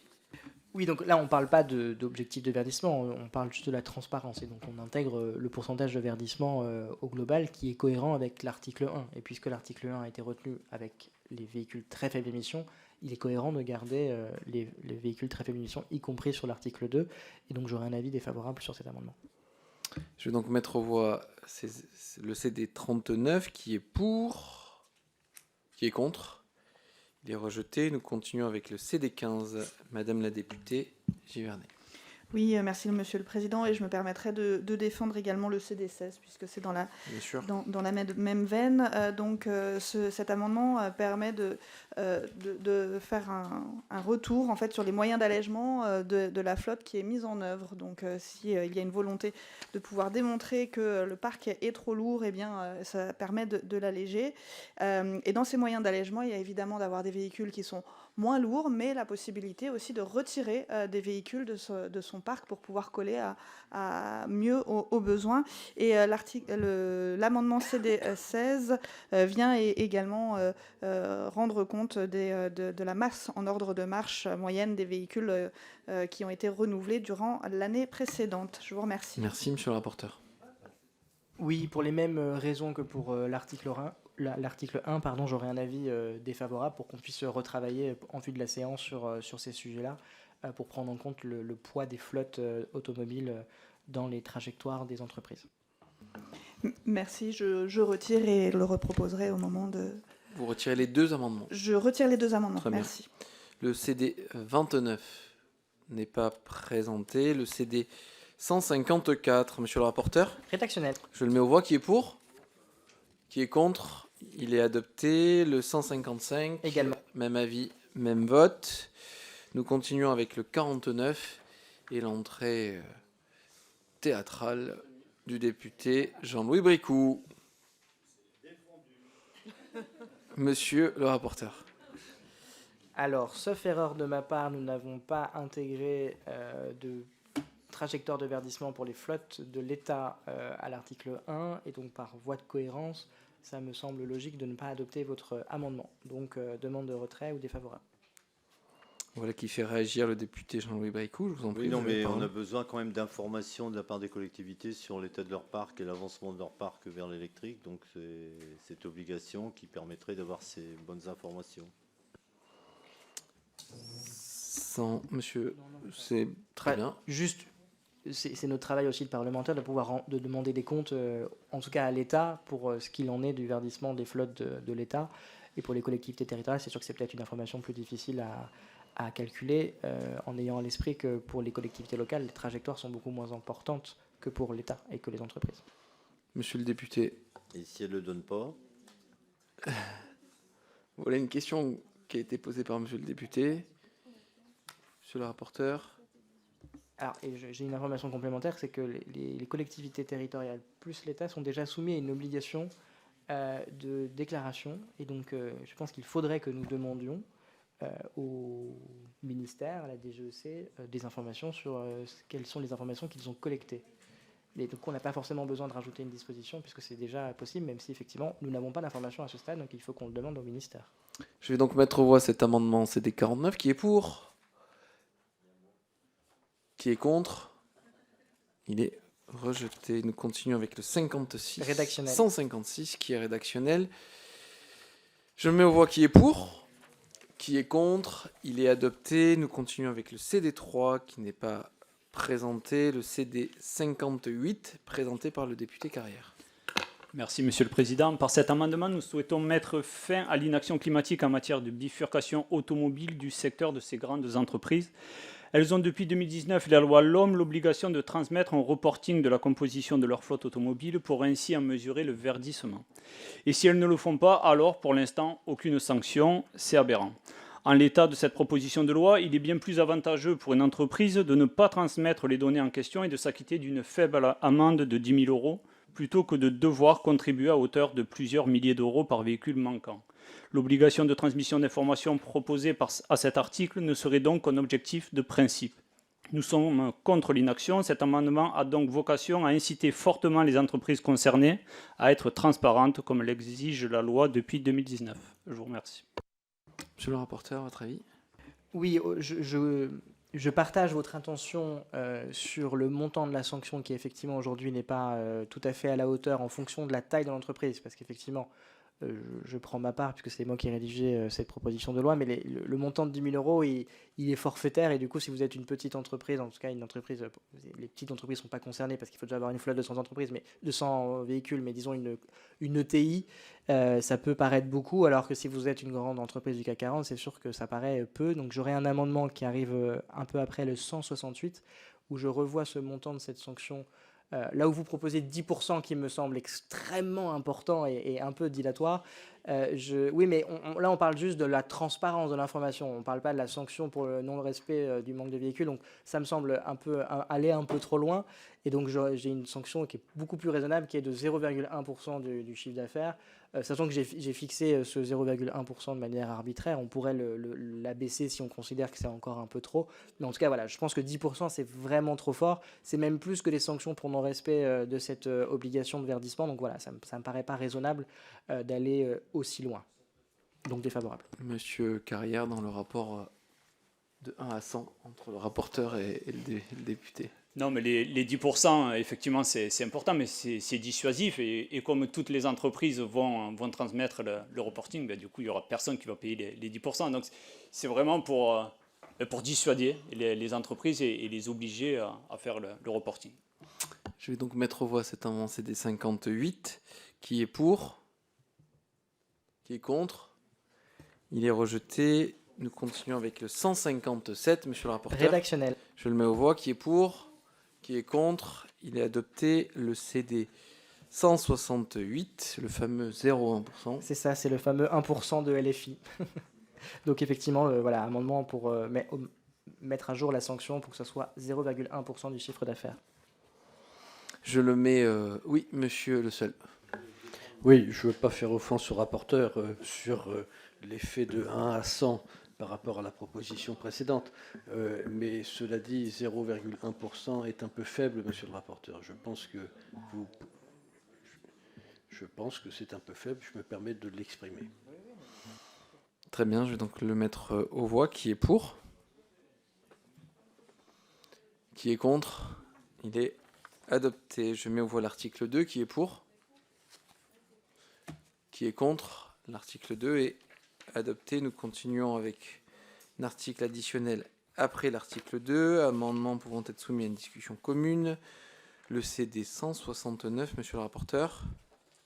Alors on a évoqué un peu plus tôt dans la soirée le fait que pour les gestionnaires de flotte, c'était parfois effectivement compliqué de pouvoir sélectionner les véhicules électriques parce qu'il faut connaître ce marché qui est un peu spécifique et qui ne correspond pas exactement aux mêmes particularités que le véhicule thermique. Et donc cet amendement, il propose d'ajouter un article à cette loi pour mettre en place une formation des gestionnaires de flotte au sein des entreprises et ainsi que des parties prenantes qui sont en lien avec ces sujets du véhicule électrique et de recharge dans les entreprises pour faire en sorte qu'on puisse vraiment avoir cette montée en compétences et ainsi de traiter un des leviers qui, selon moi, a posé problème pour le respect de la réglementation actuelle, c'est qu'on a une méconnaissance de certains acteurs de ce marché spécifique de l'électrique. Amendement CD 69, présenté par monsieur Le Seul. Oui, même amendement, même rédaction, même exposé des motifs. Amendement identique, le CD 32, présenté par madame Bellouco. Merci, Monsieur le Président. J'ai l'impression d'inspirer mon collègue Le Seul, mais nous proposons ensemble, visiblement, qu'en parallèle du déploiement ou de l'accélération du renouvellement du parc et de son électrification, on puisse déployer, que les entreprises puissent déployer un plan de formation des salariés à l'appréhension de la conduite des véhicules électriques, puisqu'on sait qu'on ne les utilise pas tout à fait pareil, ils ne se conduisent pas tout à fait pareil, et qu'il est utile et important que les salariés soient bien formés, et également pour surmonter les appréhensions ou les peurs qui pourraient exister de par cette accélération de l'électrification des parcs. Dans l'esprit qui vient d'être présenté par madame Bellouco, d'auto-inspiration, le CD 71. Oui, merci Président. Effectivement, même amendement, mais je tiens à préciser que cet amendement a été travaillé en lien avec la Fédération européenne pour le transport et l'environnement, et donc nous avons effectivement un amendement commun. Merci. Monsieur le rapporteur, votre avis sur ces amendements? Ils traitent tous de la même problématique, et donc voilà, j'aurai un avis favorable sur les différents amendements. Sachant que monsieur Le Seul, il choisit pas. Il a deux amendements qui sont similaires aux miens et madame Bellouco. Donc, à vous de voir pour lequel vous préférez de voter. Mais voilà, en tout cas, moi, j'aurais évidemment un avis favorable sur le 169 et qui, j'imagine, fera tomber les autres. Mais de toute façon, ils ont la même intention tous, donc ça change peu de choses. Je vais donc mettre aux voix l'amendement CD 169 qui est pour, Qui est contre? Il est adopté. Il fait donc tomber les amendements qui suivent. Nous continuons avec l'article 3, amendement de suppression de l'article, le 54, présenté par Monsieur le député Grenon. Merci, Monsieur le Président. Pour de nombreuses entreprises du secteur, l'objectif visant à parvenir à 95% de renouvellement du parc automobile à partir de 2032 s'avère irréalisable. En effet, compte tenu des défis technologiques, économiques et infrastructurels, que pose un tel remplacement du parc, il paraît très peu probable que les entreprises puissent respecter ces obligations. Ces dernières ont d'ailleurs été établies sans pouvoir estimer à l'avenir des conditions entre l'offre et la demande aux différentes échéances. Face à l'impossibilité de remplir les conditions de renouvellement imposées, les entreprises s'exposent à de lourdes sanctions financières. Ces sanctions vont exercer une pression financière écrasante pour ces dernières, en particulier celles de petite et moyenne taille. Pénalisée jusqu'à 1% du chiffre d'affaires français, hors taxe, l'entreprise coupable de ne pas avoir atteint l'obligation imposée représente une sanction disproportionnée. Imposer une sanction financière aussi sévère constitue une forme d'écologie punitive. Je vous remercie. Merci. Le 102 présenté par le député Villedieu. Le CD 136 n'est pas présenté. Monsieur le rapporteur, votre avis? Défavorable à ces amendements de suppression. Je le mets aux voix. Qui est pour? Qui est contre? Ils sont rejetés. Le 133 présenté par le député d'Alsace, Monsieur Thibault. Oui, merci, Monsieur le Président. Je ne suis pas seul député d'Alsace quand même. Merci pour cet honneur. Là, le député, merci. Non, juste toujours dans cette logique de temporalité, c'est de décaler. Effectivement, c'était dans la logique des amendements que j'ai présenté au préalable dans l'article 1. C'était reporter effectivement les sanctions financières à compter de 2027 et non pas à partir de 2025 comme c'est proposé dans la loi. Monsieur le rapporteur. Je comprends votre intention d'avoir une proportionnalité sur le montant de la sanction. Après, je me dis, si on décalait complètement à 2027, en fait, ça veut dire qu'on décale la trajectoire à 2027, parce que quel intérêt a une entreprise de respecter une trajectoire si elle n'est pas sanctionnée pour ce faire, d'autant plus qu'elle ne respecte pas aujourd'hui ces réglementations-là. Donc, avec votre intention, j'ai travaillé un amendement pour mettre en place une montée en puissance du montant de la sanction, avec un montant de 2 000 € par véhicule manquant en 2025, 4 000 € en 2026 et 5 000 € par véhicule en 2027, qui me paraît répondre grandement à votre sujet. Donc j'aurai une demande de retrait au profit de cet amendement qui viendra un peu plus tard, sinon avis défavorable. Monsieur le député, vous le maintenez. Je vais donc mettre aux voix cet amendement CD33 qui a eu un avis défavorable du rapporteur. Qui est pour? Monsieur Thibault. Qui est contre? Il est rejeté. Nous continuons avec le CD 59. Madame Ferrer. Merci, Monsieur le Président. Donc cet amendement propose de déplafonner l'amende pouvant être infligée aux entreprises qui ne respectent pas les quotas de renouvellement des flottes automobiles, donc fixé dans ce texte à 1% du chiffre d'affaires. En effet, le niveau des sanctions encourues est relativement faible au regard des moyens financiers des groupes dont il est question. On parle d'une cinquantaine de filiales, d'une dizaine de banques, BNP Paribas, Société Générale, Crédit Agricole, sur le marché du leasing. Et puis, une telle limite pourrait conduire à des stratégies de renouvellement seulement partiel des flottes, dès lors qu'une unité supplémentaire non renouvelée ne serait plus prise en compte dans le calcul de l'amende. Les véhicules électriques sont encore inaccessibles pour les classes populaires et le leasing social gouvernemental n'y changera rien. À l'heure du changement climatique, mais aussi des zones à faible émission, il est nécessaire de garantir l'accès aux véhicules à très faible émission, particulièrement aux ménages les moins aisés qui habitent en banlieue ou en zone rurale, mal desservies en transport en commun.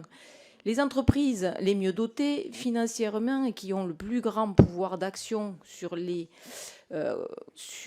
compensations du parc automobile ne peuvent... Attendez, j'ai pas mis mes lunettes.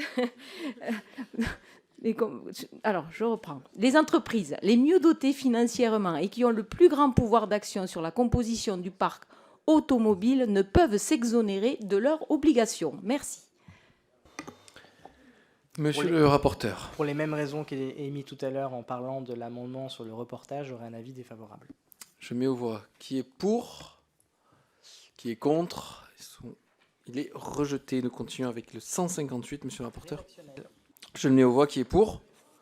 Qui est contre? Il est adopté. Le 159, même avis, même vote. Le 171. Alors c'est le fameux amendement sur la montée en puissance progressive du montant de la sanction pour non-respect de l'obligation. Donc, chers collègues, peut-être pour prendre un peu le temps, puisque si je ne m'abuse, si cet amendement est adopté, il fait tomber les amendements CD 40, 122 et 60, donc les 3 prochains amendements. Donc si certains collègues veulent prendre la parole, vous n'hésitez pas. Je vais donc mettre aux voix l'amendement CD 171, qui est pour, qui est contre, il est adopté. Il fait donc tomber les 3 amendements à venir, ce qui nous permet de, si je ne m'abuse, de reprendre la discussion. C'est des 70 présentés par Monsieur Le Seul. Merci, Président. Oui, cet amendement vise à fixer, en cas de récidive, un montant dissuasif d'une amende qui pourrait être porté à 3% du chiffre d'affaires hors taxe du dernier exercice. Il s'agit bien, je le précise une nouvelle fois, de récidive, et donc il nous semble légitime d'avoir une amende qui soit proportionnée, c'est-à-dire 3 fois finalement le prix de la première infraction. Monsieur le rapporteur? Défavorable. Je le mets aux voix. Qui est pour?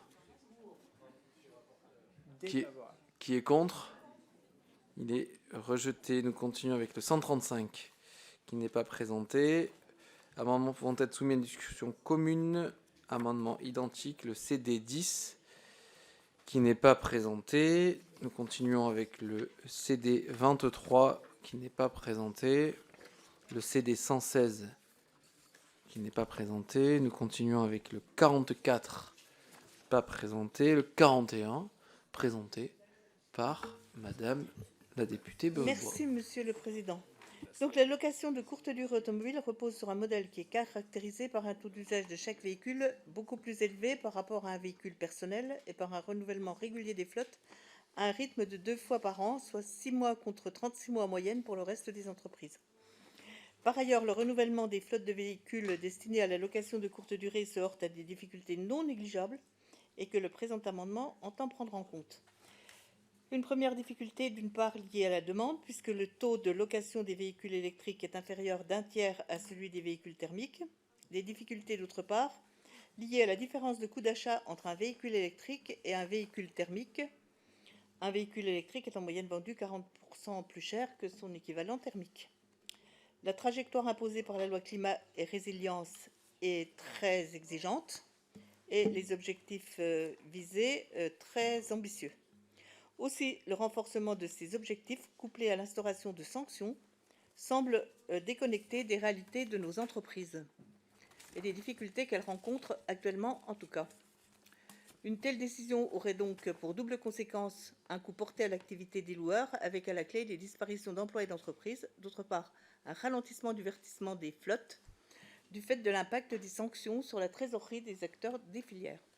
C'est pourquoi cet amendement vise à instaurer un moratoire de 3 années pour les loueurs de courte durée, afin de prévoir une trajectoire réaliste de verdissement de leur flotte et repousser dans l'intervalle l'entrée en vigueur des sanctions prévues au présent article. Monsieur le rapporteur.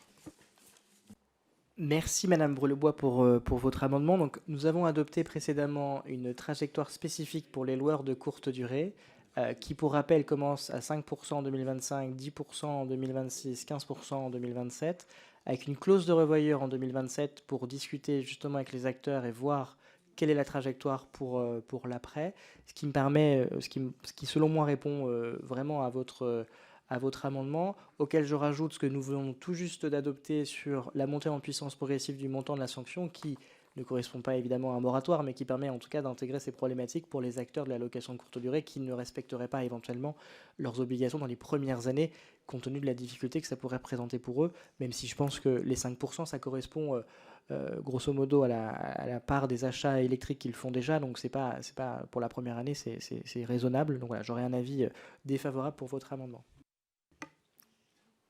Madame Brulebois, vous voulez prendre la parole? Non, j'ai bien défendu mon amendement, c'est tout. Très Voilà. bien. J'ai rien de plus à ajouter. Je vais donc mettre aux voix cet amendement CD 41. Qui est pour? Qui est contre?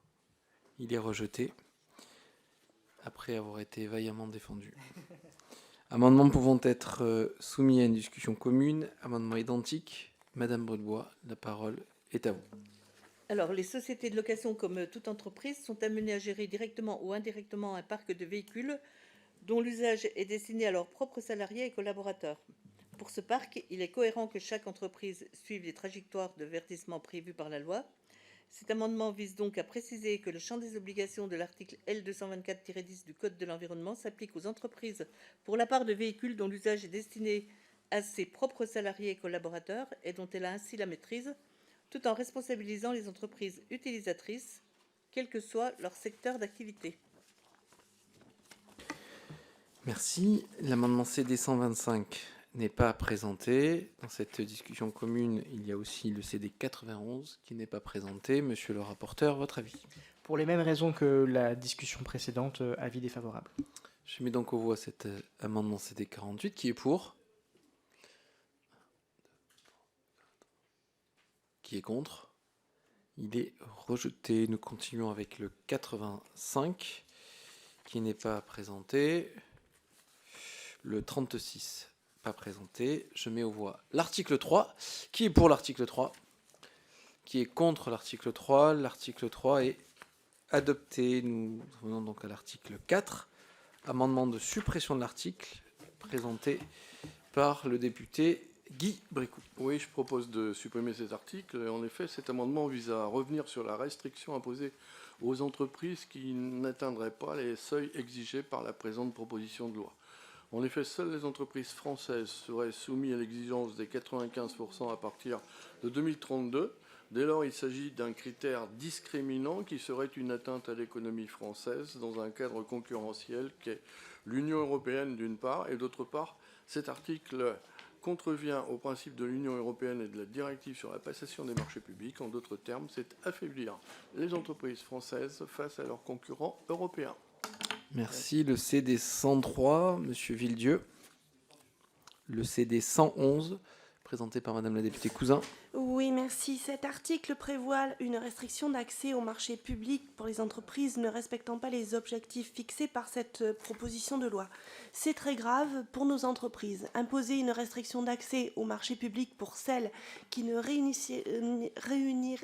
réussiraient pas à atteindre les objectifs de transition de leur parc automobile constituerait une charge supplémentaire. Nous devons soutenir et inciter nos entreprises et non pas les condamner. Je vous propose donc cette suppression d'article. Merci. Le CD 137, présenté par Monsieur Maquet. Je ne le vois pas. Monsieur le rapporteur, votre avis? Oui, merci beaucoup, Monsieur le Président. Je pense que c'est important de bien comprendre l'intention sur cet article 4. L'article 4 définit on donne une capacité pour l'acheteur ou celui qui crée le marché public d'éventuellement exclure des entreprises qui ne respecteraient pas cette réglementation. Parce que moi, j'ai du mal à assumer politiquement de me dire une entreprise qui n'est pas vertueuse, qui ne respecte pas les réglementations, elle a le droit d'accéder au marché public. Après, c'est une possibilité. Chaque acheteur, chaque collectivité locale, l'État, chaque élément public a le droit ou pas de le préciser dans son marché public. C'est sa libre administration. Et effectivement, il y a des cas, M. Bricout, où ça ne pourrait pas être pertinent de mettre en place cette réglementation parce qu'on offrirait plus de capacité aux entreprises étrangères qu'aux entreprises françaises d'accéder à des marchés.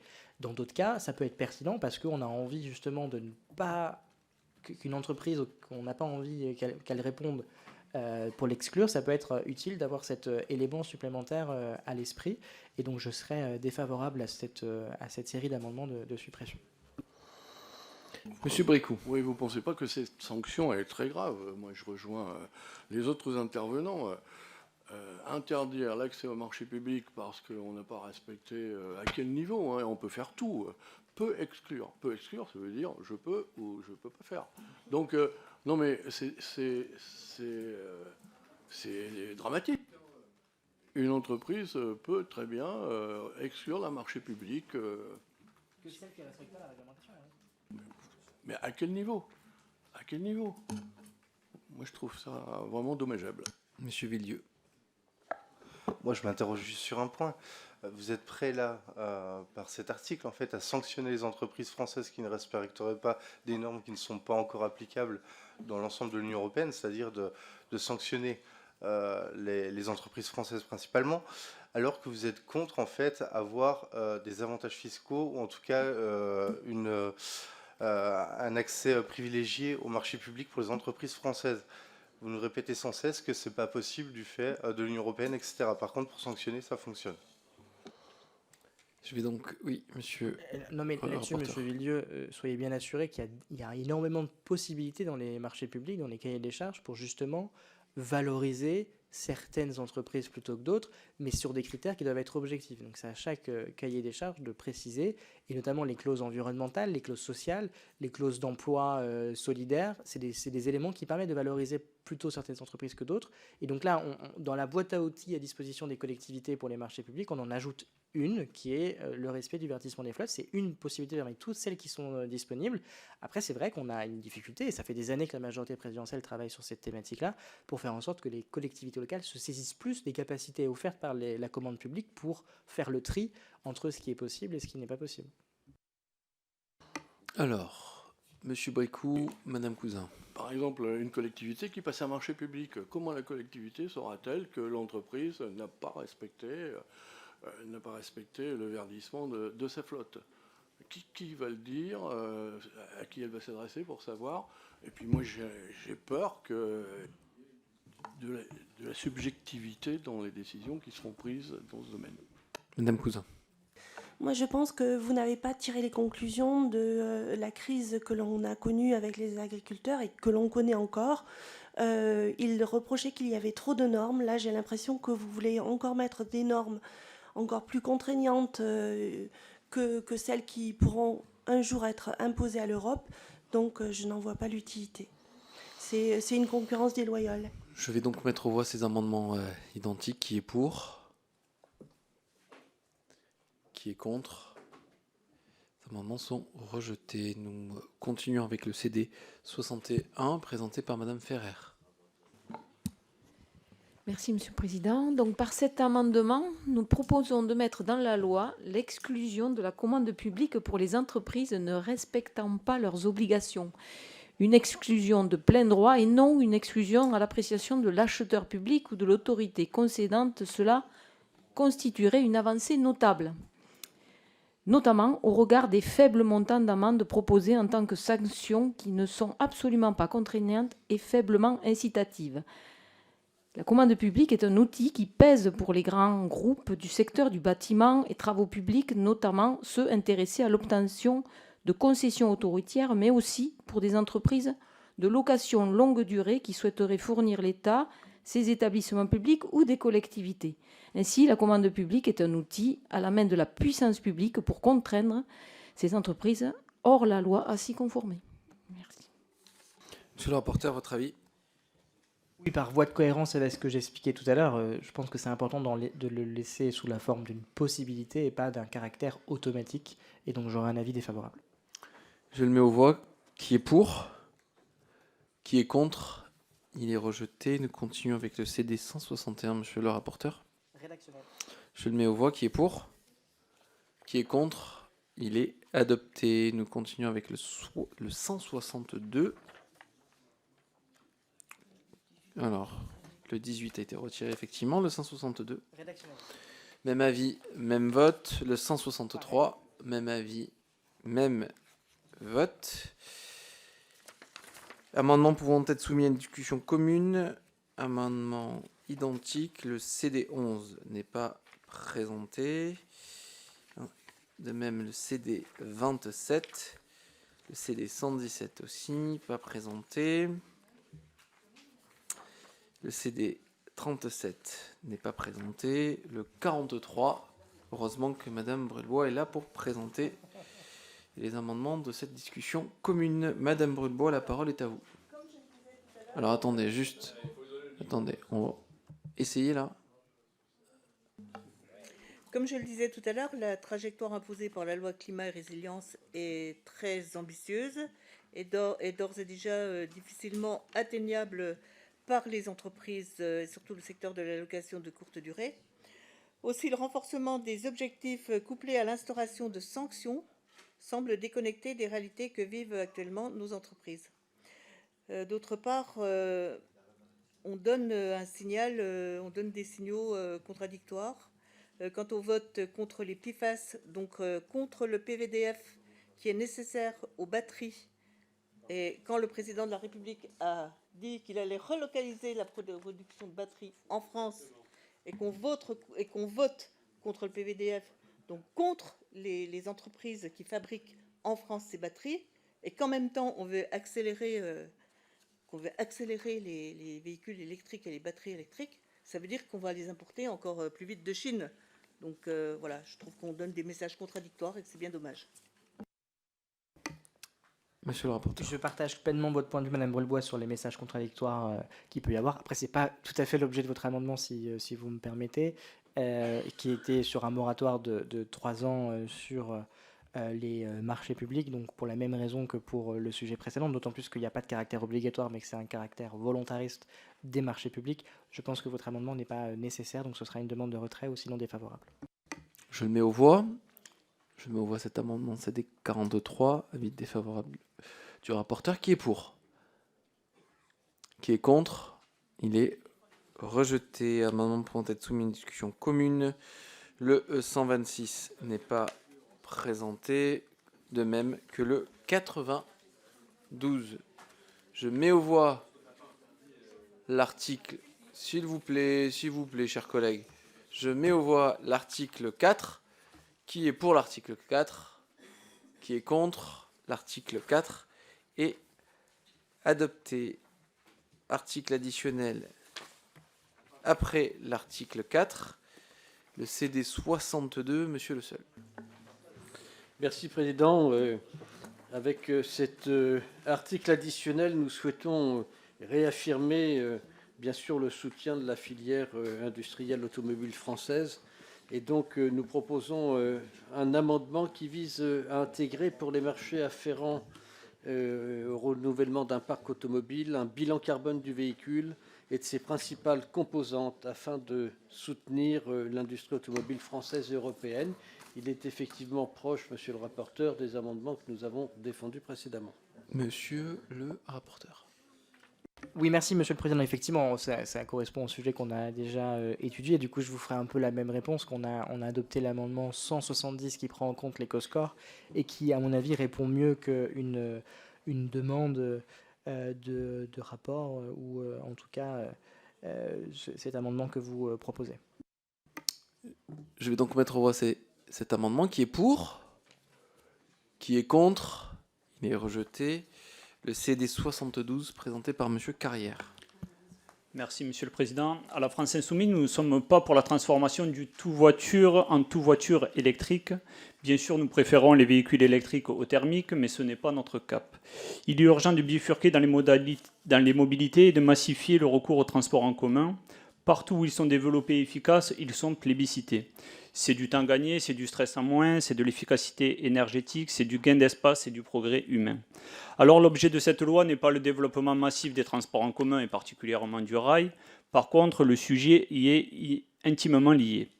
Dans le cas où les grosses entreprises ne respecteraient pas le verdissement de leur flotte, elles se verraient pénalisables par les collectivités d'un doublement de leur versement mobilité, c'est-à-dire un doublement de l'enveloppe allouée au développement des mobilités alternatives. L'effort financier de développement des réseaux de transport en commun ne peut reposer sur les ménages qui supportent déjà les coûts de la bifurcation écologique aggravés par des années d'inaction climatique du gouvernement. Les entreprises bénéficient largement de ces réseaux de transport public efficaces utilisés ou amenés à l'être par la main-d'œuvre qu'elles salarient. Il est donc nécessaire qu'elles y participent à leur échelle. Je vous remercie. Monsieur le rapporteur. Oui, merci Monsieur le Président. Moi, je ne suis pas pour l'augmentation des impôts de production, dont le versement mobilité en est une des éménations. On sait qu'il y a un certain nombre de collectivités locales qui demandent aussi à déplafonner le versement mobilité. Je pense que ce n'est pas une bonne chose, parce qu'on a déjà des impôts de production qui sont parmi les plus importants de l'Union européenne, et la majorité présidentielle se bat depuis 7 ans pour les faire baisser, parce qu'à la fin, qu'est-ce que ça permet? Ça permet de réindustrialiser, ça permet de créer de l'emploi dans notre pays, et de faire en sorte que le chômage baisse, parce que les gens trouvent du travail. Et donc ça, je pense que c'est une politique qui est socialement juste, et en plus qui est au niveau environnemental plutôt pertinente, parce que quand on réindustrialise dans notre pays, ça permet de produire chez nous des choses qui sont produites plutôt à l'étranger et dans des conditions environnementales qui sont souvent moins disantes. Et on peut citer notamment le domaine énergétique dans lequel, en France, nous avons la chance d'avoir une énergie décarbonée à 97%. Et donc, je ne suis pas favorable à toute hausse de la fiscalité des entreprises sur les impôts de production dont était issu le versement mobilité. Je vais donc mettre au voie cet amendement sous le regard interrogatif de monsieur le député Bricou. Monsieur Bricou, la parole est à vous. Moi, je le trouve bien, cet amendement. Je trouve que, au lieu de faire une sanction financière pure et dure, faire une sanction qui soit fléchée sur le développement des transports collectifs, je trouve ça plutôt intelligent. Suite à ce soutien, un claquement de doigts plein de politesse de monsieur, monsieur le député Cazeneuve, je vous en prie. Monsieur le Président, je vous prie d'abord de m'excuser. Une espèce de mauvais réflexe d'hémicycle où parfois il faut attirer l'attention de la présidence face à un C'est pas toujours ce qui plaît à la présidence. Mais... C'est un mauvais réflexe. Et face à cette mauvais réflexe et ce comportement qu'on pourrait considérer comme non utile, je vais retirer ma prise de parole en guise de pénitence. Et donc, voilà. Voilà une intervention d'une grande pertinence. Monsieur Thiebaud. Oui, juste pour réagir, parce que pour moi, si sur le fond, ça peut paraître effectivement, comme l'a expliqué notre collègue Bricou, intéressant de flécher, mais c'est une mauvaise idée aussi, parce que c'est pas... Je rappelle que notamment comment dire, cette taxe n'est pas équitable partout. Elle est aux mains des collectivités, c'est pas la même. Il y a certaines entreprises qui sont soumises, d'autres qui ne sont pas soumises. Et ça pourrait aussi pousser les entreprises à quitter effectivement des communautés ou des communautés d'agglomération, des intercommunalités, pour s'installer sur le territoire. Il n'y a pas forcément de prime à la mobilité qui est demandée et qui doit être versée. Donc pour moi, c'est une bonne, mauvaise idée, même si je peux entendre sur le fond. C'est vrai que le fléchage peut être un sujet intéressant, mais en tout cas, c'est pas le bon levier. Je vais donc mettre au voie cet amendement CD 72. Qui est pour? Qui est contre? Et rejeté. Amendement... Oui, rejeté. Amendement CD 80, présenté par Monsieur Le Seul. Oui, merci Président. C'est un amendement qui a été travaillé avec UFC Que Choisir. Ça commence mal. Voilà, tout est dit par notre collègue. Et donc, l'objectif, c'est de charger le gouvernement de remettre au Parlement un rapport établissant un état des lieux des modalités d'évaluation des valeurs résiduelles des véhicules mis à disposition de preneurs dans le cadre de formules locatives, dans un délai d'1 an à compter de l'entrée en vigueur de cette loi. Amendement identique présenté par le député Jean-Louis Bricou, qui a aussi travaillé avec l'UFC Que Choisir. C'est aussi une bonne chose. Oui, c'est mes potes. C'est un rapport pour évaluer la valeur résiduelle des véhicules à très faible émission après leur mise en location et la soutenabilité du modèle économique des sociétés de leasing. Très bien. Monsieur le rapporteur, votre avis sur ces amendements identiques? Je dois avouer que je ne comprends pas votre intention avec cet amendement. Donc je veux bien que si vous pouviez me l'expliquer, je suis preneur. Donc une demande d'explication du rapporteur. Qui veut commencer? Monsieur Le Seul, Monsieur Bricou. Et je serai à peu près aussi lapidaire que la dernière réponse que le rapporteur m'a faite, à savoir c'est explicite. Monsieur Bricout. Je pense que depuis le début de séance, on parle beaucoup justement de... On a quand même un texte qui va favoriser la mise en location et puis développer en fin de compte le secteur du marché de l'occasion. Donc c'est des informations qui nous semblent importantes, quoi. Non, mais la valeur résiduelle, c'est le prix auquel le loueur va revendre le véhicule à la fin du contrat. Et si vous voulez, enfin, je ne vois pas pourquoi on aurait besoin d'un rapport, parce que le loueur, dans son équation économique, il intègre la valeur résiduelle quand il achète le véhicule pour s'assurer que qu'il va rentrer dans ses frais. Et du coup, je ne vois pas pourquoi le gouvernement aurait besoin de fournir un rapport là-dessus. Alors après, effectivement, peut-être que des mauvais loueurs pourraient avoir un problème de rentabilité, et dans ce cas-là, c'est leur problème, c'est pas au gouvernement de remettre un rapport sur ce sujet. Donc voilà, vous ne m'avez pas convaincu sur votre argumentation, et donc j'aurais un avis défavorable, mais vous ne pourrez pas dire que j'ai pas essayé de comprendre quelle était la logique que vous aviez. Je crois, oui, monsieur Le Seul. Oui, non, je viens à l'appui quand même de ce que vient de dire mon collègue Bricout. Ce qui est demandé, c'est d'avoir l'information. Ce que nous demandons en tant que parlementaires au Parlement, au gouvernement, c'est de nous donner les informations sur la valeur résiduelle des voitures qui sont mises en location. Nous avons dit, et nous avons été nombreux à le dire dans notre propos introductif, que ce texte avait une vocation aussi importante qui était de créer rapidement un marché de l'occasion du véhicule électrique, notamment pour permettre à des populations qui aujourd'hui ne peuvent pas se payer un véhicule neuf de pouvoir demain et après-demain accéder à un véhicule d'occasion. Et c'est donc pour nous important, nous semble-t-il, d'avoir ces informations sur les valeurs résiduelles des véhicules qui demain pourront être accédés, pourront demain constituer ce marché de l'occasion. Je vais donc mettre aux voix ces amendements identiques. Qui est pour ? Qui est contre ? Rejeté. Nous continuons avec le titre, amendement identique, le 81, présenté par Monsieur Le Seul. Oui, c'est un amendement qui prouve la bonne volonté que nous pouvons avoir sur ce texte, puisque nous proposons de le renommer, non pas accélérer et contrôler le verdissement des flottes automobiles, mais compléter cette phrase par promouvoir l'émergence d'un marché de l'occasion du véhicule électrique. Je pense que ça correspond globalement à l'intention collective que nous pouvons avoir sur ce texte. Le 96, monsieur le député. Oui, je vais reprendre un peu l'argumentation de mon collègue. Effectivement, l'objectif quand même de ce texte, qui paraît un objectif essentiel, c'est de faire basculer évidemment le parc, mais permettre justement le développement à court terme, voire très vite, même le marché de l'occasion pour rendre l'accessibilité à l'électrique pour tous. Donc c'est simplement une mise en adéquation du titre, de l'objectif et de l'intérêt essentiel du texte. Monsieur le rapporteur. Alors oui, je partage avec vous le fait qu'à la fin, effectivement, ce qu'on veut, c'est renforcer l'émergence d'un marché de l'électrique d'occasion. Après, on peut être honnête entre nous en se disant que changer un titre ne change rien à la loi ni à sa perception. Ce qui compte, c'est l'exposé des motifs, et ce qui compte, c'est surtout les articles. Et donc, ce qui compte, c'est de voter cette proposition de loi, pas tellement de changer son titre, qui ne changerait rien à la loi en définitive, puisqu'elle a déjà été annoncée avec ce titre initial. Donc, je pense que changer les titres, et c'est pas uniquement cette proposition de loi, c'est sur toutes les lois, ça n'a pas beaucoup d'intérêt, à moins qu'on ait complètement changé la philosophie d'une loi au cours de l'étude de celle-ci au Parlement.